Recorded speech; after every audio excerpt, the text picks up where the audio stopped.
ಆ ವಿಚಾರ ಸಾಗರ 6ನೇ ತರಂಗದಲ್ಲಿ 356ನೇ ಅಂಕದಿಂದ ಇವತ್ತಿನ ವಿಷಯವು ಪ್ರಾರಂಭವಾಗುತ್ತದೆ. ವಿಚಾರ ಸಾಗರ 6ನೇ ತರಂಗ 356ನೇ ಅಂಕ. ಇಲ್ಲಿಯವರೆಗೆ ಆತ್ಮನ ಸ್ವರೂಪ ಲಕ್ಷಣಗಳನ್ನು ಹೇಳಲಿಕ್ಕೆ ಪ್ರಾರಂಭ ಮಾಡಿ ಸದ್ರೂಪದ ಲಕ್ಷಣವನ್ನು ಹೇಳಿಕೊಂಡು ಬಂದಿದ್ದಾರೆ. ಮೊದಲೇ ಇವತ್ತಿನ ದಿನ ಆತ್ಮನ ಚಿದ್ರೂಪ ಲಕ್ಷಣವನ್ನು ಹೇಳುತ್ತಾರೆ. ಆತ್ಮ ಚಿತ್ತ ಹೈ. ಚಿತ್ತ ಅಂದ್ರೆ ಚೈತನ್ಯ ಸ್ವರೂಪ ಅಂತ. ಅಂದರೆ ಚಿತ್ತ ಅಂದ್ರ ಚೈತನ್ಯ ಸ್ವರೂಪ, ಜ್ಞಾನ ಸ್ವರೂಪ, ಪ್ರಕಾಶ ಸ್ವರೂಪ ಇವೆಲ್ಲ ಅಲ್ಲಿ ಹೊಂದುತ್ತವೆ. ಅಂದರೆ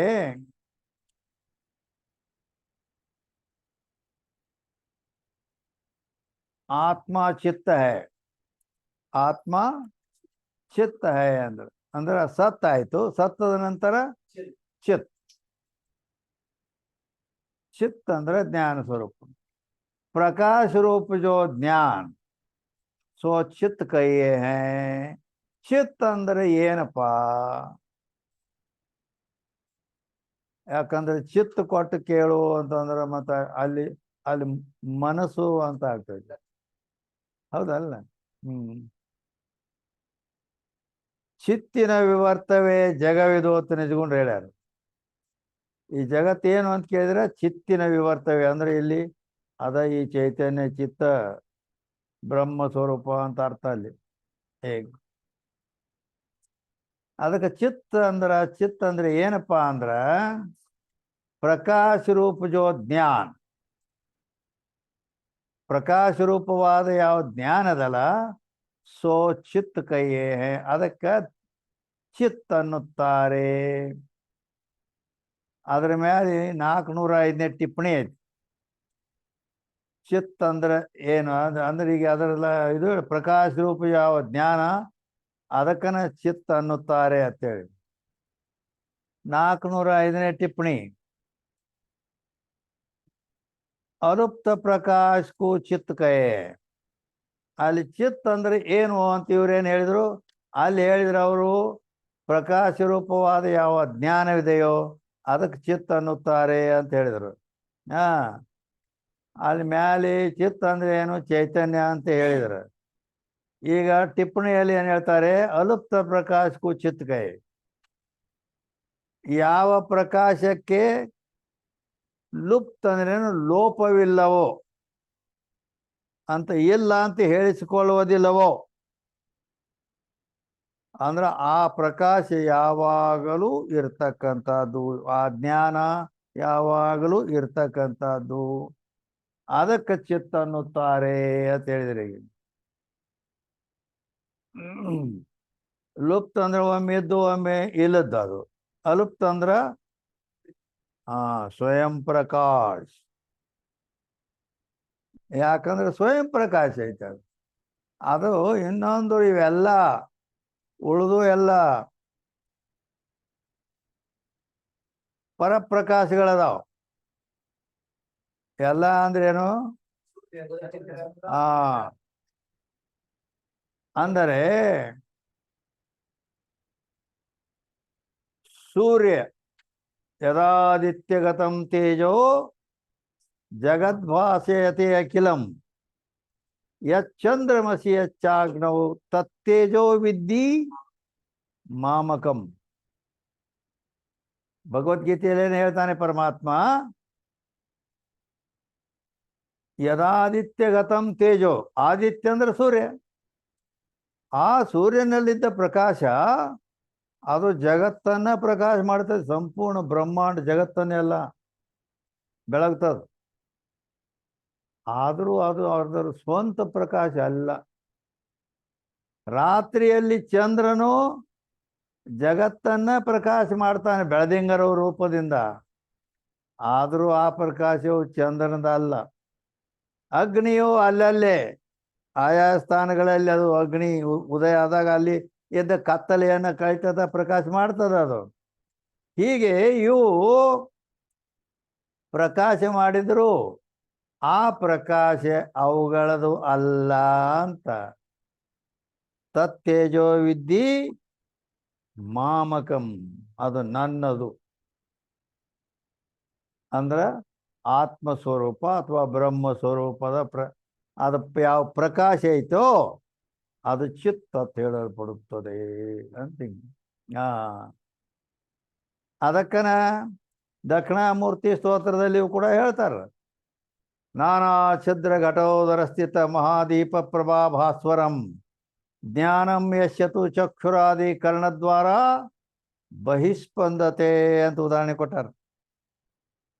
ಇದು ಹೊರಗಿಂದ ಆಯ್ತದ, ಇಟ್ಟೋತನ ಹೇಳಿದ್ದೆಲ್ಲ ಏನು ಒಳಗಿಂದು ದಕ್ಷಿಣಾಮೂರ್ತಿ ಸ್ತೋತ್ರ ಹೇಳ್ತದ. ಏನಂತ ಒಂದು ಹೊರಗೆ ಒಂದು ಗಳಿಗೆ ದುಷ್ಟ ಅಂತ ಕೊಡ್ತದ. ನಾನಾ ಛಿದ್ರ ಘಟೋದರ ಸ್ಥಿತ ಮಹಾದೀಪ ಪ್ರಭಾ ಭಾಸ್ವರಂ ಅಂದ್ರ ಒಂದು ಗಡಿಗೆ ಮಾಡ್ಯಾರ. ಈ ದೀಪಾವಳಿ ಮೊದಲಾದ ಸಂದರ್ಭಗಳಲ್ಲಿ ಆ ಗಡಿಗೆ ಮಾಡಿ ಆ ಹೊಸ ಗಡಿಗೆಗೆ ಮೊದಲೇ ಮಾಡುವಾಗ ಅಲ್ಲೆಲ್ಲೆಲ್ಲಿ ಸುತ್ತ ತೂತುಗಳನ್ನು ಇಟ್ಟಿರ್ತಾರೆ, ಛಿದ್ರಗಳನ್ನು. ಅದಕ್ಕೆ ಬಣ್ಣ ಬಡದು ಅದನ್ನು ಸುಂದರ ಮಾಡಿ ಮಾಡಿರ್ತಾರೆ. ಅದರಲ್ಲಿ ದೀಪ ಇಡ್ತಾರೆ. ಆ ಗಡಿಗೆಯಲ್ಲಿ ದೀಪ ಇಟ್ಟಾಗ ಆ ದೀಪ ಏನು ಮಾಡ್ತದ, ಜ್ಞಾನಂತು ಚಕ್ಷುರಾದಿ ಕರ್ಣದ್ವಾರ ಬಹಿಸ್ಪಂದತೆ ಅಂದ್ರೆ ದುಷ್ಟಾಂತ ಮೊದಲು ಏನಪ್ಪಾ ಅಂದ್ರೆ ಗಡಿಗೆ ಒಳಗೆ ದೀಪ ಇಟ್ಟಾರ. ಆ ದೀಪದ ಪ್ರಕಾಶ ಗಡಿಗೆ ಒಳಭಾಗದಲ್ಲಿ ಎಲ್ಲ ಪ್ರಕಾಶ ಬಿದ್ದು ಛಿದ್ರಗಳ ದ್ವಾರ ಹೊರಗೂ ಬರ್ತದೆ. ಹೌದಿಲ್ಲ? ಇದು ದೃಷ್ಟಾಂತ. ಈ ಗಡಿಗೆ, ಈ ದೇಹವೆಂಬ ಗಡಿಗೆ, ಇದಕ್ಕೂ ನಾನಾ ಛಿದ್ರ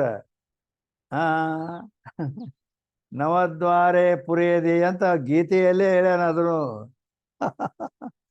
9 ದ್ವಾರಗಳದಾವ ಇದಕ್ಕೆ ಅಂತೇಳಿ. ಆ ಛಿದ್ರ ಕಣ್ಣ, ಕಿವಿ, ಮೂಗು, ಬಾಯಿ ಎಲ್ಲ ಏನದಾವ ಇವು ಆ ಗಡಿಗೆ ತೂತುಗಳಿವು. ಆ ಆ ದೇಹವೆಂಬ ಗಡಿಗೆಯಲ್ಲಿ ಆತ್ಮವೆಂಬ ಜ್ಯೋತಿ ದೀಪವಿದೆ. ಆ ಆತ್ಮ ಸ್ವರೂಪದ ಪ್ರಕಾಶ ಆ ದೇಹದ ಒಳಭಾಗದಲ್ಲಿ ಎಲ್ಲ ಇದ್ದುಕೊಂಡು ಅವು ಒಳಭಾಗ ಪ್ರಕಾಶ ಮಾಡುವುದಲ್ಲದೆ ಈ ಛಿದ್ರಗಳ ದ್ವಾರ ನೇತ್ರ, ಶ್ರೋತ್ರ ಮೊದಲಾದ ಇಂದ್ರಿಯಗಳ ದ್ವಾರ ಬಹಿಸ್ಪಂದತೆ ಅಂದ್ರೆ ಹೊರಗೂ ಪ್ರಕಾಶ ಹೋಗ್ತದೆ. ಅದು ತಿಳಿಯಲಿಲ್ಲ ಅಂದ್ರೆ ಮನೆಗೆ ಇರೋದಿಲ್ಲ.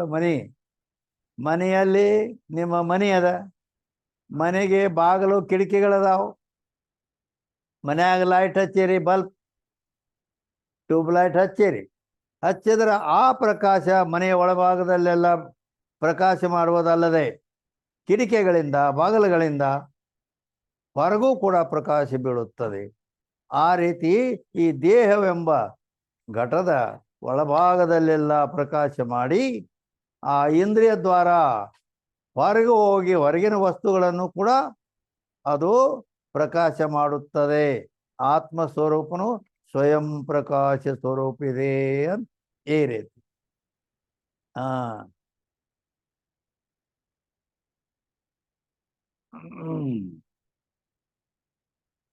ಇನ್ನ ಅಲುಪ್ತ ಪ್ರಕಾಶಕ್ಕೂ ಚಿತ್ಕಯ ಅಂದ್ರೆ ಅಲುಪ್ತ ಪ್ರಕಾಶ ಯಾವ ಪ್ರಕಾಶಕ್ಕೆ ಲೋಪವಿಲ್ಲ ಅದಕ್ಕನ್ನ ಚಿತ್ ಅನ್ನುತ್ತಾರೆ. ಚೇತನ ರೂಪ ಜ್ಞಾನಕ ಲೋಪನಯೇ ಏನ್ ಹೇಳ್ತಾರೆ, ಹಿಂಗ್ ಚೇತನ ರೂಪ ಜ್ಞಾನಕ ಲೋಪನಯ್ಯ ಅಂದ್ರ ಏನ್ ಗೊತ್ತಾಗ್ತಾನ? ಇಲ್ಲಿ ಬಹಳ ಮಹತ್ವದ ಮಾತೈತೆ ಅಲ್ಲಿ. चेतन रूप ज्ञान का लोप नहीं, ಈ ಸರ್ತ ವಿಷಯ ಏಕೇನಾ ಅಂದ್ರ ಜ್ಞಾನ ಅನ್ನೋದು ಏನೈತಲ್ಲ ಆ ಜ್ಞಾನ 2 ಪ್ರಕಾರವಾಗಿರುತ್ತದೆ. ಒಂದು ಚೈತನ್ಯ ರೂಪ ಜ್ಞಾನ ಅಥವಾ ಸ್ವರೂಪ ಜ್ಞಾನ, ಇನ್ನೊಂದು ವೃತ್ತಿ ರೂಪ ಜ್ಞಾನ. ಹೀಗೆ ಜ್ಞಾನವು ಎರಡು ಪ್ರಕಾರವಾಗಿದೆ. ಒಂದು ಚೇತನ ರೂಪ ಜ್ಞಾನ, ಅದಕ್ಕೆ ಸ್ವರೂಪ ಜ್ಞಾನವೆನ್ನುತ್ತಾರೆ. ಇನ್ನೊಂದು ವೃತ್ತಿ ರೂಪ ಜ್ಞಾನ.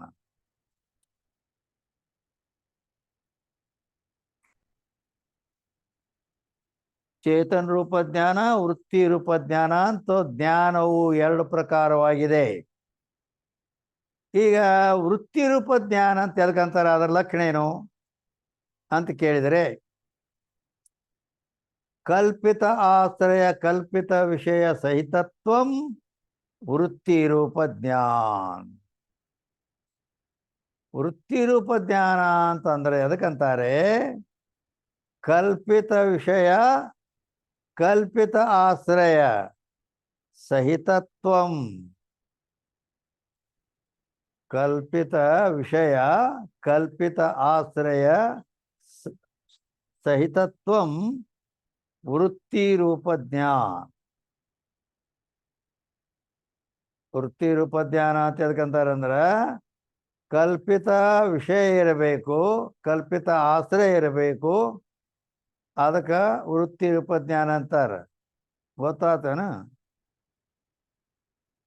ಇಲ್ಲ. ಅಂದರೆ ಈಗ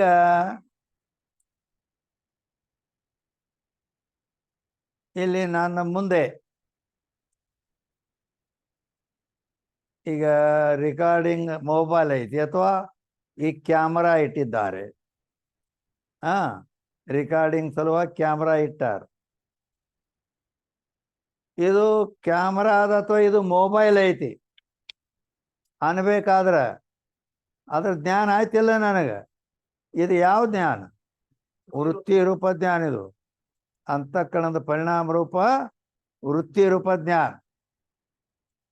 ಇದಕ್ಕೆ ಲಕ್ಷಣದಲ್ಲಿ ಏನ್ ಮಾಡ್ಯಾರ, ಕಲ್ಪಿತ ವಿಷಯ ಕಲ್ಪಿತ ಆಶ್ರಯ ಸಹಿತತ್ವ ವೃತ್ತಿ ರೂಪ ಜ್ಞಾನ ಅಂದ್ರು.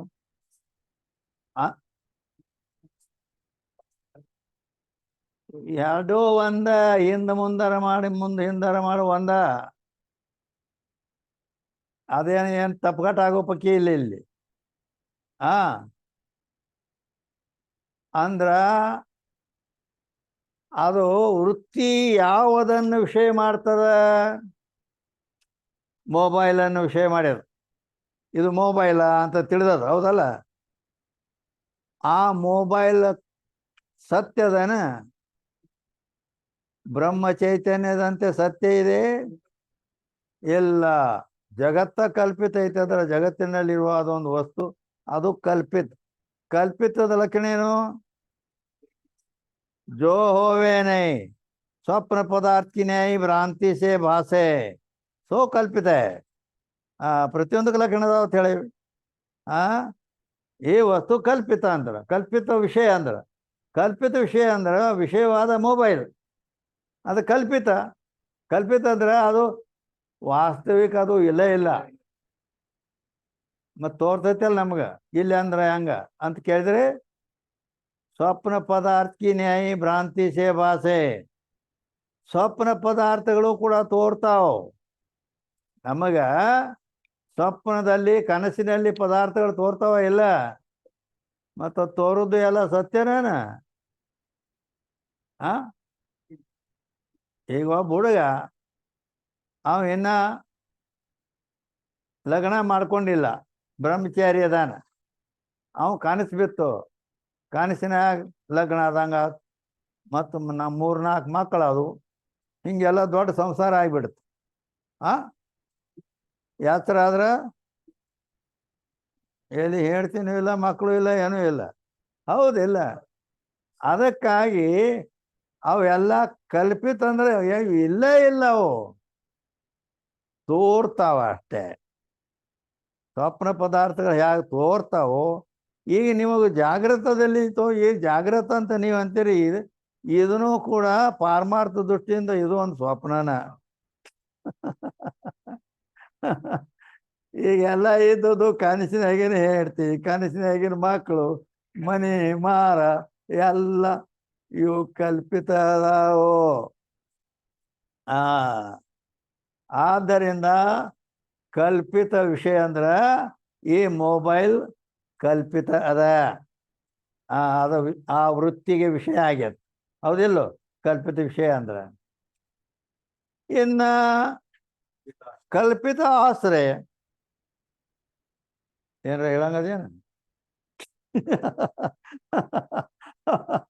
ಹೌದು ಮತ್ತ.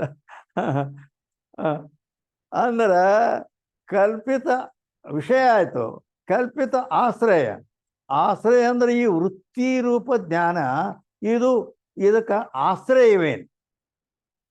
ಇದಕ್ಕೆ ಆಶ್ರಯ ಏನಂದ್ರ ಅಂತಃಕರಣವೇ ವೃತ್ತಿ ರೂಪ ಪರಿಣಾಮ ಹೊಂದ್ಯದ ಅಂದಮೇಲೆ ಅಂತಃಕರಣವೇ ಇದಕ್ಕೆ ಆಶ್ರಯ ಅದ. ಈ ವೃತ್ತಿಗೆ ಮೊಬೈಲನ್ನು ತಿಳಿದಂತ ಅಂತಃಕರಣ ವೃತ್ತಿ ಏನೈತಲ್ಲ, ಆ ವೃತ್ತಿಗೆ ಆಶ್ರಯ ಏನಪ್ಪಾ ಅಂದ್ರೆ ಎಲ್ಲಿದ್ ಬಂದದ? ಅಂತಃಕರಣದಿಂದ ಬಂದದ. ಅಂತಃಕರಣವೇ ಆಶ್ರಯ ಐತಿ. ಆ ಅಂತಃಕರಣ ಹೇಗಿದೆ? ಸತ್ಯದೆಯಾ? ಅದು ಕಲ್ಪಿತನೇ ಅದ. ಆದ್ದರಿಂದ ವೃತ್ತಿ ರೂಪ ಜ್ಞಾನ ಎದಕ್ಕೆ ಅನ್ಬೇಕಂದ್ರ ಕಲ್ಪಿತ ವಿಷಯ. ಆ ವೃತ್ತಿ ಹೋಗಿ ಯಾವ ವಸ್ತುವನ್ನು ವಿಷಯ ಮಾಡ್ತದ ಅದು ಕಲ್ಪಿತ ಇರ್ತದೆ. ಮತ್ತೇನು ಯಾವುದನ್ನ ಆಶ್ರಯ ಮಾಡ್ಕೊಂಡೈತೆ ಅದು ಅಂತಃಕರಣವು ಕಲ್ಪಿತನೇ ಅದು. ಆದ್ದರಿಂದ ಕಲ್ಪಿತ ವಿಷಯ ಕಲ್ಪಿತ ಆಶ್ರಯ ಸಹಿತ ತ್ವಂ ವೃತ್ತಿ ರೂಪ ಜ್ಞಾನ ಲಕ್ಷಣ ಮಾಡಿ ಅದರ ಪೂರ್ಣ ತಾತ್ಪರ್ಯ ನಿಮಗೆ ತಿಳಿಸಿ ಹೇಳ್ತಾರೆ. ಹೌದಾ ಇಲ್ಲ? ಇಲ್ಲಿಗೆ ಬರೀ ಲಕ್ಷಣ ಮಾಡಿ ಮುಂದೆ ಹೋಗ್ಬಿಟ್ರೆ ಮುಗಿದ ಹೋದು. ಅದೇನೋ ಎಂತೋ ಹಾಗೇನಿಲ್ಲ.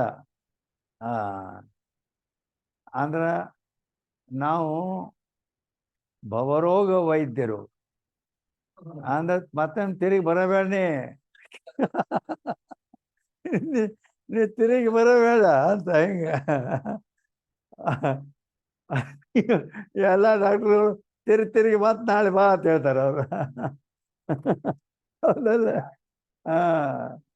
ಅದಕ್ಕಾಗಿ ಸಂಶಯ ಉಳಿಲಾರ್ದಂಗೆ ಹೇಳಿಬಿಟ್ರೆ ಮುಗಿದು ಹೋಯ್ತು. ಜ್ಞಾನಾಗಿ ಅವ್ನು ಮುಕ್ತ ಆಗಿಬಿಡ್ತಾನೆ. ಅದಕ್ಕೆ ಇದು ವೃತ್ತಿ ರೂಪ ಜ್ಞಾನದ ಬಗ್ಗೆ ಹೇಳುತ್ತೆ. ಇಲ್ಲೇನು ಬಂದಿದೆ?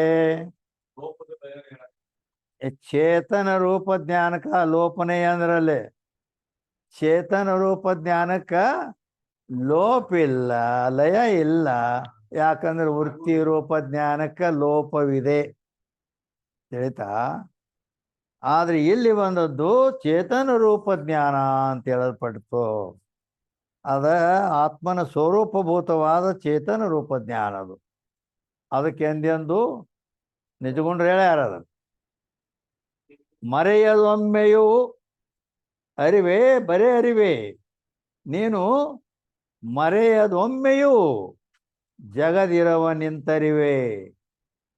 ನೀನು ಒಮ್ಮೆ ಮರೆಯಲಾರದನ ಅಂದ್ರ ಲೋಪಿಲ್ಲ ಅಂತ ಅರ್ಥ. ಯಾವಾಗಲೂ ಇರುತ್ತದೆ. ಆದರೆ ಇದರದ್ದು ಏನು ಲಕ್ಷಣ ಮಾಡಿದೀವಿ ನಾವು? ಚೇತನ ರೂಪ ಧ್ಯಾನ ಅಂತ ಅನ್ಬೇಕು ಅಂದ್ರ ಆಶ್ರಯ ವಿಷಯ ರಹಿತತ್ವಂ ವೃತ್ತಿ ಚೇತನ ರೂಪ ಜ್ಞಾನ. ಆಶ್ರಯ ವಿಷಯ ರಹಿತ, ಅದಕ್ಕೆ ಆ ವಿಷಯನೂ ಇಲ್ಲ, ಆಶ್ರಯನೂ ಇಲ್ಲ. ವಿಷಯನೂ ಇಲ್ಲ ಮತ್ತು ಆಶ್ರಯನೂ ಇಲ್ಲ ಅಂದ್ರ ಮತ್ತದು ಎಲ್ಲಿ ರೈತ ಹಂಗಾರ ಮತ್ತ ಅಂತೇಳಿ ನಾರದ ಕೇಳ್ಬಿಟ್ಟ. ಆಶ್ರಯನೂ ಇಲ್ಲತ್ತೀರಿ ಮತ್ತು ವಿಷಯನೂ ಇಲ್ಲ, ಮತ್ತೆ ಅದು ಐತಿ ಎಲ್ಲಿ? ಎಲ್ಲಿ ಐತಂದ್ರ ಸಾಮವೇದ ಛಾಂದೋಗ್ಯೋಪನಿಷತ್ತಿನ 7ನೇ ಅಧ್ಯಾಯದಲ್ಲಿ ಬರುತ್ತದೆ. ಎಲ್ಲಿ ಇರ್ತದೆ ಅಂದ್ರ ಸ್ವೇ ಮಹಿಮ್ನಿ ಅಂತ ಹೇಳಿದ್ರು ಸನತ್ ಕುಮಾರ್. ಸ್ವೇ ಮಹಿಮ್ನಿ, ತನ್ನ ಮಹಿಮೆಯಲ್ಲಿ ತಾನಿರುತ್ತದೆ. ಯಾವುದನ್ನು ಆಶ್ರಯ ಮಾಡ್ಕೊಂಡಿಲ್ಲದು. ಹೌದಿಲ್ಲ? ಅದಕ್ಕಾಗಿ ಈ ರೀತಿ ಕಲ್ಪಿತ ಆಶ್ರಯ ವಿಷಯ ರಹಿತತ್ವ, ಆಶ್ರಯನೂ ಇಲ್ಲದಕ್ಕೆ ಯಾವುದನ್ನು ಆಶ್ರಯ ಮಾಡ್ಕೊಂಡು ಇಲ್ಲ ಅದು, ಮತ್ತೇನೊಂದು ವಿಷಯನೂ ಇಲ್ಲ, ಇರೋದು ಒಂದೇ ಐತೆ, ಅದು ಸೌಮ್ಯ ಎದ್ದು ಬಿಡ್ತೈತೆ ಅದು. ಈ ರೀತಿ ಚೇತನ ರೂಪ ಜ್ಞಾನ ಅದು. ಆದ್ದರಿಂದ ಇಲ್ಲಿ ಹೇಳಿದ್ದು ಲೋಪಿಲ್ಲ, ಅಲುಪ್ತ ಅಲುಪ್ತ ಪ್ರಕಾಶ ಸೋಚಿತ್. ಯಾವ ಪ್ರಕಾಶಕ್ಕೆ ಎಂದೆಂದೂ ಲೋಪವಿಲ್ಲವೋ, ಲಯ ಇಲ್ಲವೋ, ನಾಶವಿಲ್ಲವೋ, ಅದು ಚೈತನ್ಯ ಚಿತ್ತು ಅಂದ್ರೆ ಜ್ಞಾನ ಸ್ವರೂಪ ಅಂತ ಹೇಳಿದ್ರು. ಅದು ಆತ್ಮನ ಸ್ವರೂಪಭೂತವಾದ ಜ್ಞಾನ, ವೃತ್ತಿ ರೂಪ ಜ್ಞಾನ. ಇದು ವೃತ್ತಿ ಉಪಾಧಿಯಿಂದ ಆದದ್ದು. ವ್ಯವಹಾರ ಎಲ್ಲ ವೃತ್ತಿ ರೂಪ ಜ್ಞಾನದಿಂದಲೇ. ಪ್ರತಿಯೊಂದು ಜಗತ್ತಿನ ವ್ಯವಹಾರ ಏನೇ ಆಗಬೇಕಾದ್ರೂ ಈ ವೃತ್ತಿ ಮೂಲಕವಾಗಿ ಆಗುತ್ತದೆ. ನೇತ್ರವು ರೂಪವನ್ನು ನೋಡಬೇಕಾದ್ರೆ, ಶ್ರೋತ್ರವು ಶಬ್ದವನ್ನು ಕೇಳಬೇಕಾದ್ರೆ ಯಾವುದೇ ವೃತ್ತಿ ಬೇಕಾದಕ್ಕೆ ಹೇಗ ಅಂದಾಗ ಅವು ಪ್ರತಿಯೊಂದರಿಂದ ಜ್ಞಾನ ಆಗ್ತದೆ. ಏನ ಇದರ ಬಗ್ಗೆ ಇಸ್ ಅರ್ಥ ವಿಷಯ ಶ್ರುತಿ ಹೇ, ಅದು ನೋಡಿ ಲಕ್ಷಣ, ಅದು ಲಕ್ಷಣ ಹೇಳಿ ಅದಕ್ಕೆ ಪ್ರಮಾಣವೂ ಕೂಡ ಇದೆ. ಎಲ್ಲಿ ಏನೈತಿ? दृष्टा की स्वरूपभूत दृष्टि का लोप नहीं है, अविनाशी होने थे ಅಂತ ಹೇಳಿದ್ರೆ ಯಾವ ಶ್ರುತಿ ಯಾವ ವೇದ ಏನು ಕತಿ ಹೌದಿಲ್ಲ? ಅಂದರೆ ಇದು ಶುಕ್ಲ ಯಜುರ್ವೇದದ ಬೃಹದಾರಣ್ಯಕೋಪನಿಷತ್ತಿನ ಎಲ್ಲಿ 4ನೇ ಅಧ್ಯಾಯದ 3ನೇ ಬ್ರಾಹ್ಮಣದ 23ನೇ ಮಂತ್ರದಲ್ಲಿ ಬಂದಿದೆ. ಎಲ್ಲಿ? ಶುಕ್ಲ ಯಜುರ್ವೇದ ಬೃಹದಾರಣ್ಯಕೋಪನಿಷತ್ 4ನೇ ಅಧ್ಯಾಯ 3ನೇ ಬ್ರಾಹ್ಮಣ 23ನೇ ಮಂತ್ರದಲ್ಲಿ ಬಂದಿದೆ. ಏನಂತ ಬಂದಿದೆ?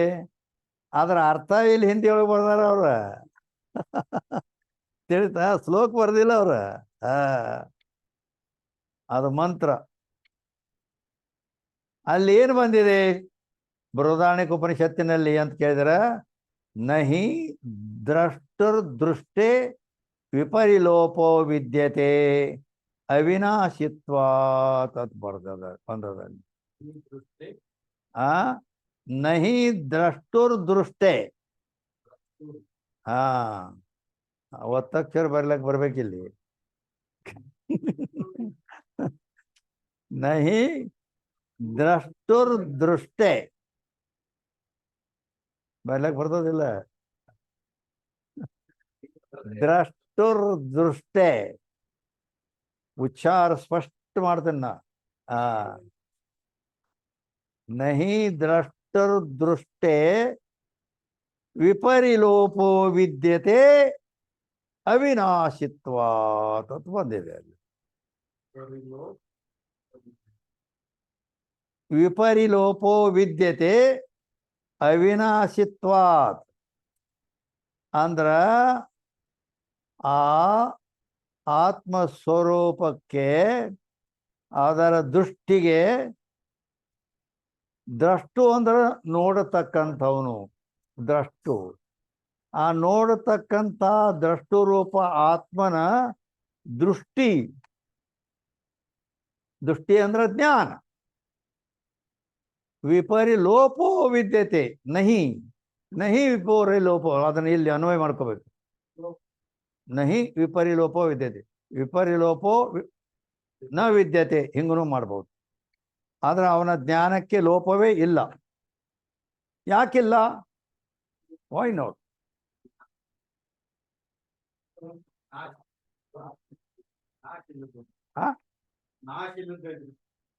ಅದಕ್ಕೆ ಮುಂದೆ ಅವಿನಾಶಿತ್ವಾತ್.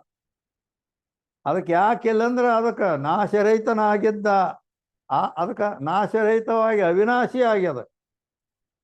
ಅದರ ಜ್ಞಾನದಕ್ಕೆ ನಾಶ ಇಲ್ಲ ಇಲ್ಲ. ಯಾಕದು ಆತ್ಮನ ಸ್ವರೂಪಭೂತ ಐತೆ ಅದು. ಆತ್ಮ ಅವಿನಾಶಿ ಅದಾನ. ಆತ್ಮದ ಅವನ ಜ್ಞಾನ ಅದು ಅವಿನಾಶಿನ. ಈ ಅಂಥೇಳಿ ಈ ರೀತಿ ಆ ಶ್ರುತಿಯಲ್ಲಿ ಹೇಳಲ್ಪಟ್ಟಿದೆ. ಇನ್ನ ಟಿಪ್ಪಣಿ ಮುಗೀತು.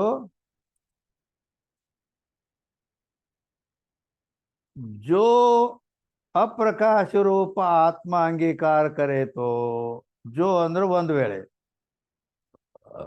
ಅಪ್ರಕಾಶ ರೂಪ ಆತ್ಮ ಅಂಗೀಕಾರ ಕರೇತೋ ಅಂದ್ರ ಆ ಪ್ರಕಾಶ ರಹಿತನಾಗಿ ಆತ್ಮ ಇರ್ತಾನ ಅಂತ ಅಂಗೀಕಾರ ಮಾಡಿದ್ದಾದ್ರೆ ಅಂದ್ರ ಯಾರು ಮಾಡ್ಯಾರೇನ? ಮಾಡ್ಯಾರ. ನೈಯಾಯಿಕರು ಆತ್ಮನನ್ನ ಜಡ ಅಂತ ಒಪ್ತಾರೆ. ಆತ್ಮ ಜಡ. ಜಡ ಅಂದ್ರೇನು? ಜಡದ ಲಕ್ಷಣ ಏನಂದ್ರ ಶ್ವೇತರ ಜ್ಞಪ್ತಿ ಶೂನ್ಯತ್ವಂ ಜಡತ್ವಂ. ಸ್ವೇ ಅಂದ್ರ ತನ್ನ, ಜ್ಞಪ್ತಿ ಅಂದ್ರ ಅರು, ಶೂನ್ಯತ್ವಂ ತನ್ನ ಅರುನೂ ಇಲ್ಲ, ಮತ್ತು ಇತರೆ ಅಂದ್ರೆ ಇನ್ನೊಂದ್ರ ಅರುನೂ ಇಲ್ಲ. ಹೀಗಿದ್ದದಕ್ಕೆ ಇದು ಟೇಬಲ್ ಐತಿ. ಈ ಟೇಬಲ್ಕ ನಾ ಟೇಬಲ್ ಅದೇ ಇದ್ದೇನೆ ಎಂಬ ಜ್ಞಾನವೂ ಇಲ್ಲ, ನನ್ನ ಮೇಲೆ ಗ್ರಂಥಿ ಇಟ್ಟಿದ್ದಾರೆ ಅನ್ನುವ ಜ್ಞಾನವೂ ಇಲ್ಲ. ಈಗ ಅವರ ಆತ್ಮ, ನೈಯಾಯಿಕರ ಆತ್ಮ ಜಡ ಇದ್ದಾನೆ ಅಂತ ಹೇಳ್ತಾರೆ. ಅವ್ರನ್ನ ಉದ್ದೇಶಿಸಿ ಒಂದ್ ವೇಳೆ ಅಪ್ರಕಾಶ ರೂಪ ಆತ್ಮ ಅಂಗೀಕಾರ ಕರೇತೋ ಅನಾತ್ಮ ಜಡವಸ್ತು ಕಾ ಪ್ರಕಾಶ ಕದೇ ಹೋವೇನೆ. ಅನಾತ್ಮ ಜಡವಸ್ತು ಆದ್ದರಿಂದ ಅದರ ಪ್ರಕಾಶ ಎಂದೆಂದೂ ಇರೋದೇ ಇಲ್ಲ, ಆಗುವುದಿಲ್ಲ. ಅದಕ್ಕಾಗಿ ಜೋ ಅಂತಃಕರಣ ಅವರು ಮತ್ತೆ ಅಲ್ಲಿ ಇರೋದಿಲ್ಲ ಅಂದ್ರೆ ಮತ್ತೆ ಅವ್ರ ಆತ್ಮನ ಮತ್ತೆ ಏನೇನು ಕಲ್ಲಿನ ಗತಿ ಇದ್ರೆ ಹೆಂಗ ಕತಿ ಮುಂದೆ ವ್ಯವಹಾರ ಹೆಂಗ ಅದ್ ಕೇಳಿದ್ರೆ ಏನ್ ಮಾಡ್ಬೇಕಂದ್ರೆ ಮತ್ತೆ ಅವ್ರ ಶಾಸ್ತ್ರ ಗೊತ್ತಿರ್ಬೇಕಲ್ಲ, ನ್ಯಾಯಶಾಸ್ತ್ರ ಗೊತ್ತಿರ್ಬೇಕು. ಅಂದರೆ ಆ ಜಡವಾಗಿ ಆತ್ಮ ಅದಾನು, ಅದ ಮತ್ತೆ ಏನು ವ್ಯವಹಾರ ಹೆಂಗ ಅಂತ ಹೇಗಂತ ಕೇಳಿದರೆ ಅವ್ರು ಹೇಳ್ತಾರೆ, ಮನಸ್ಸು ಅದು ಕ್ರಿಯಾ ಉಳಿದೈತಿ, ಮನಸ್ಸಿನಲ್ಲಿ ಕ್ರಿಯೆ ಆಕತಿ. ಆ ಮನಸ್ಸಿನಲ್ಲಿ ಕ್ರಿಯೆ ಆಗಿ ಮನಸ್ಸು ಹೋಗಿ ಆತ್ಮನೊಡನೆ ಸಂಯೋಗ ಆಕತಿ. ಮನಸ್ಸು ಹೋಗಿ ಆತ್ಮನೊಡನೆ ಸಂಯೋಗ. ಈಗ ಇದು ಲೈಟ್ ಐತಿಲ್ಲೋ, ಇದು ಇದರಲ್ಲಿ ಪ್ರಕಾಶ ಎಲ್ಲಿ? ಇದು ಜಡ ಐತಿ, ಅದು ಬಲ್ಬ್. ಆ ಕರೆಂಟ್ ಅನ್ನೋದು ಏನೈತಲ್ಲ ಅದು ಪ್ರಕಾಶ. ಈ ಪ್ರಕಾಶ ಅದ್ರದ್ದು, ಇದು ಕರೆಂಟಿಂದು. ಕರೆಂಟ್ ಹೋದ್ರೆ ಬಲ್ಬ್ ಹಂಗ ಸುಮ್ಮ ಕುದುರ್ತೈತಿ, ಹೌದಲ್ಲ? ಆದ್ದರಿಂದ ಅವ್ರದ್ದು ಮನಸ್ಸು ಅನ್ನೋದು ಕರೆಂಟ್ ಇದ್ದಂಗೆ ಐತಿ. ಅದು ಬಂದು ಈ ಬಲ್ಬವೆಂಬ ಜಡವಾದ ಆತ್ಮನೊಡನೆ ಸಂಯೋಗ ಆದಾಗ ಇದು ಪ್ರಕಾಶವನ್ನು ಹೆಂಗೆ ಉಂಟು ಮಾಡ್ತದ, ಹಾಗ ಆತ್ಮನಲ್ಲಿ ಜ್ಞಾನಾದಿ ಗುಣಗಳು ಉತ್ಪತ್ತಿ ಆಗುತ್ತವೆ ಅಂತೇಳಿ ಅವ್ರು ಹೇಳ್ತಾರೆ. ಅದಕ್ಕಾಗಿ ನೈ ಜೋ ಅಂತಃಕರಣ ಅವ್ರ ಇಂದ್ರಿಯ ಸೇ ಪದಾರ್ಥನಕ ಪ್ರಕಾಶ ಹೋವೇತೋ. ಮತ್ತೀಗ ಇಲ್ಲಿ ಈಗ ಆತ್ಮ ಎಲ್ಲಿನಂದ್ರೆ ಬಿಡುವ ಲೆಕ್ಕ, ಅವ ಪ್ರಕಾಶ ಇಲ್ಲ ಇರುವ ಲೆಕ್ಕರೆ ಇಲ್ಲಿ ಅಂತಃಕರಣ ಐತಿ, ಮತ್ತು ಇಂದ್ರಿಯಗಳದಾವು, ಮತ್ತು ಇವೆಲ್ಲ ಪ್ರಕಾಶ ಮಾಡ್ತಾವು. ಹೀಗಂದ್ರೆ ಬನೇನೆ ಹೀಗಂದ್ರೆ ಅದು ಸಂಭವಿಸಂಗಿಲ್ಲ. ಹೇತೆ ಯಾಕೆ ಸಂಭವಿಸುವುದಿಲ್ಲ ಅಂತ ಕೇಳಿದರೆ, ಅಂತಃಕರಣ ಇಂದ್ರಿಯ ಪರಿಚ್ಛಿನ್ನ ಯಾತೆ ಕಾರ್ಯ. ಈ ಅಂತಃಕರಣ ಆಗಲಿ ಇಂದ್ರಿಯಗಳಾಗಲಿ ಇವು ಹೇಗದಾವು ಅಂದ್ರೆ ಪರಿಚ್ಛಿನ್ನ ಅದಾವು, ಮತ್ತು ಏನದಾವು ಕಾರ್ಯ ಅದಾವು. ಕಾರ್ಯ ಅಂದ್ರೆ ಅದಕ್ಕಂತಾರ ಉತ್ಪನ್ನ ಹೋವೇಸೋ ಕಾರ್ಯಕಯೇ. ಇವೆಲ್ಲ ಉತ್ಪನ್ನ ಆಗ್ಯಾವಿಲ್ಲ, ಹುಟ್ಟ್ಯಾವು. ಆದ್ದರಿಂದ ಜೋ ಪರಿಚ್ಛಿನ್ನ ಹೋವೇಸೋ ಘಟಾದಿ ಕಿ ನ್ಯಾಯಿ ಕಾರ್ಯ ಹೋವೆ. ಯಾವ ವಸ್ತು ಪರಿಚ್ಛಿನ್ನ ಇರ್ತದ ಅದು ಘಟದಂತೆ ಕಾರ್ಯವಿರ್ತದ. ಘಟನು ಕಾರ್ಯ ಹೌದಲ್ಲೋ, ಉತ್ಪತ್ತಿ ಆಗಿದೆ, ಉತ್ಪನ್ನ ಆಗಿದೆ, ಅದರಂತೆ ಇವು ಉತ್ಪನ್ನ ಆಗಿದ್ದಾವೆ. ಅಂತಃಕರಣ ಇಂದ್ರಿಯ भी परिचिन्न है याते कार्य. ಅಂತಃಕರಣ ಇಂದ್ರಿಯ ಇವು ಕೂಡ ಪರಿಚ್ಛಿನ್ನ ಅದಾವು ಮತ್ತು ಕಾರ್ಯವಿರುತ್ತವೆ. ದೇಶ ಕಾಲ ತೇಜಾಕ ಅಂತ ಹೋವೇಸೋ ಪರಿಚ್ಛಿನ್ನ ಕೈ. ಪರಿಚ್ಛಿನ್ನ ಅಂದ್ರೆ ಎದಕ್ಕೆ ಅನ್ನುತ್ತಾರೆ ಅಂತ ಕೇಳಿದ್ರೆ, ದೇಶ ಕಾಲದಿಂದ ಯಾವುದಕ್ಕೆ ಅಂತ್ಯವಿರುವುದೋ ಅದು ಪರಿಚ್ಛಿನ್ನ. ಹೌದಿಲ್ಲ? ಏನು ಹೌದಿಲ್ಲ? ಆ ಅಂದ್ರ ಅರ್ಥಾರ್ಥ ಇಲ್ಲಿ ಈ ದೇಹ ಆಗಲಿ ಅಥವಾ ಈ ಇಂದ್ರಿಯಗಳಾಗಲಿ ಇವು ಇಲ್ಲೇ ಅದಾವ ದೇಹದಲ್ಲಿ. ಕಡೆ ಹೊರಗದಾವನ ಎಲ್ಲಿ ಅಂದ್ರ ದೇಶದಿಂದ ಅಂತ ಉಳಿದಾಯ್ತು, ಕಾಲದಿಂದ ಅಂತ ಉಳಿದ್ದು ಹೇಗೆ ಅಂದ್ರ ಅದು ಕಾಲದಿಂದ ಅಂತಂದ್ರ ಅರ್ಥಾರ್ಥ ಈ ದೇಹ ಹುಟ್ಟೋದಕ್ಕಿಂತ ಮೊದಲು ಇದ್ದಿದ್ದಿಲ್ಲ ಅದು. ಇಂದ್ರಿಯಗಳು ಅಂತಃಕರಣ ಇವು, ಹೌದಲ್ಲ? ಅಂದ್ರ ಅರ್ಥಾರ್ಥ ಸೂಕ್ಷ್ಮ ದೇಹವು ಕೂಡ ಹುಟ್ಟೋದಕ್ಕಿಂತ ಮೊದಲು ಇರಲಿಲ್ಲ. ಮತ್ತೆ ನೀ ಅನ್ಬೋದು ಸ್ಥೂಲ ದೇಹ ಹುಟ್ಟೋದಕ್ಕಿಂತ ಮೊದಲು ಎದ್ದು ಅವು. ಶಾಸ್ತ್ರ ಸೂಕ್ಷ್ಮ ಐತಿ. ಆದ್ರೆ ಸೂಕ್ಷ್ಮ ದೇಹ ಹುಟ್ಟೋದಕ್ಕಿಂತ ಮೊದಲು ಇರಲಿಲ್ಲ. ಆಮೇಲೆ ಜ್ಞಾನಾನಂತರದಲ್ಲಿ ನೀ ಬರೀ ಸತ್ತ ಮೇಲೆ ಇರಂಗಿಲ್ಲ, ಸತ್ತ ಮೇಲೆ ಇರ್ತಾವ ಅವು. ಅಂತಃಕರಣ ಇಂದ್ರಿಯಗಳು ಈ ಸ್ಥೂಲ ದೇಹ ನಾಶ ಆದರೂ ಕೂಡ ಅವು ಇರುತ್ತವೆ. ಏನು ಹೇಳಕತ್ತೀರಿ ನೀವು? ಅತ್ತೆ ಸ್ಥೂಲ ದೇಹ ನಾಶ ಆದರೂ ಕೂಡ ಇವು ಇರುತ್ತವೆ, ಸೂಕ್ಷ್ಮ ದೇಹ ರೂಪದಿಂದ ಇರುತ್ತವೆ. ಅದಕ್ಕೆ ನಾನು ಮುಂದೆ ಹೇಳಿದೆ ಜ್ಞಾನಾನಂತರದಲ್ಲಿ ಇರುವುದಿಲ್ಲ ಅಂತ ಹೇಳಿದೆ. ಜ್ಞಾನ ಆದ ನಂತರದಲ್ಲಿ ಅದೆಂಗ ಕಥಂ? ನಾ ಹೇಳೇನು ಕರಿ, ಜ್ಞಾನ ಆದ ನಂತರ ಇರಂಗಿಲ್ಲ. ಅದು ಹೇಗೆ? ಹೌದಿಲ್ಲ? ನಾ ಕೇಳಿದ್ ಸರಿನೋ ಏನು ತಪ್ಪು? ನೋಡಿ ಎಷ್ಟು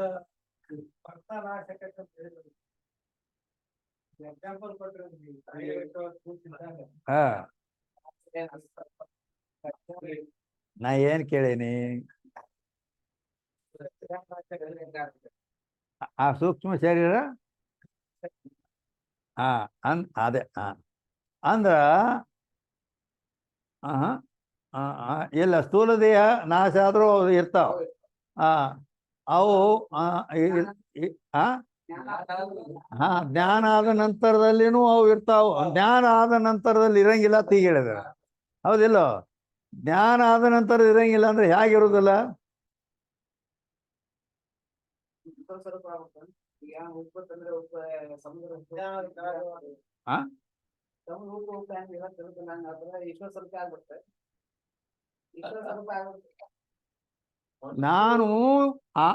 ನಾನು ಈ ಇಂದ್ರಿಯಗಳ ಬಗ್ಗೆ ಸ್ವಂತಗಳ ಬಗ್ಗೆ ಹೇಳೇನಿ, ನೀ ಆತ್ಮನ ಬಗ್ಗೆ ಹೇಳ್ತಿ.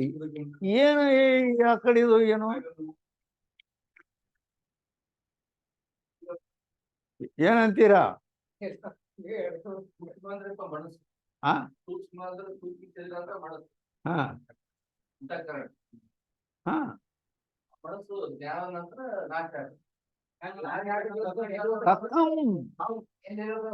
ಹೇಗೆ ನಾಶವಾಗುತ್ತದೆ? ನಾ ಬರೇ ಹೊಲ್ದಾಗ ಹುಲ್ಲು ಮಾಡಿದಾಗ ನಡೆಯಂಗಿಲ್ಲ. ಪ್ರತಿಯೊಂದು ಅದನ್ನು ಪೂರ್ಣ ಸೂಕ್ಷ್ಮವಾಗಿ ಅದನ್ನು ತಿಳ್ಕೋಬೇಕಂದ್ರೆ ಇದು ಗೊತ್ತೇ ಇಲ್ಲ. ಇವು ಎಲ್ಲ ತಿಳ್ತಾನ ನಾಶ ಆಕೈತೆ ಅನ್ನೋದು ಇಷ್ಟ ಎಲ್ಲ ಕೇಳ್ಕೊಂಡು ಬರೀ ನಾಶ ಆಕೈತೆ ಅಂತ ಹೇಳಿ ಇಷ್ಟ ಹೇಳ್ತೀವಿ. ಹೇಗೆ ನಾಶವಾಗುತ್ತದೆ?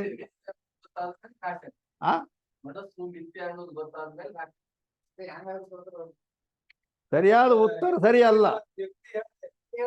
ಕೇಳು, ಒಂದು ಕ್ರಮ ಐತಿ ಶಾಸ್ತ್ರದಲ್ಲಿ.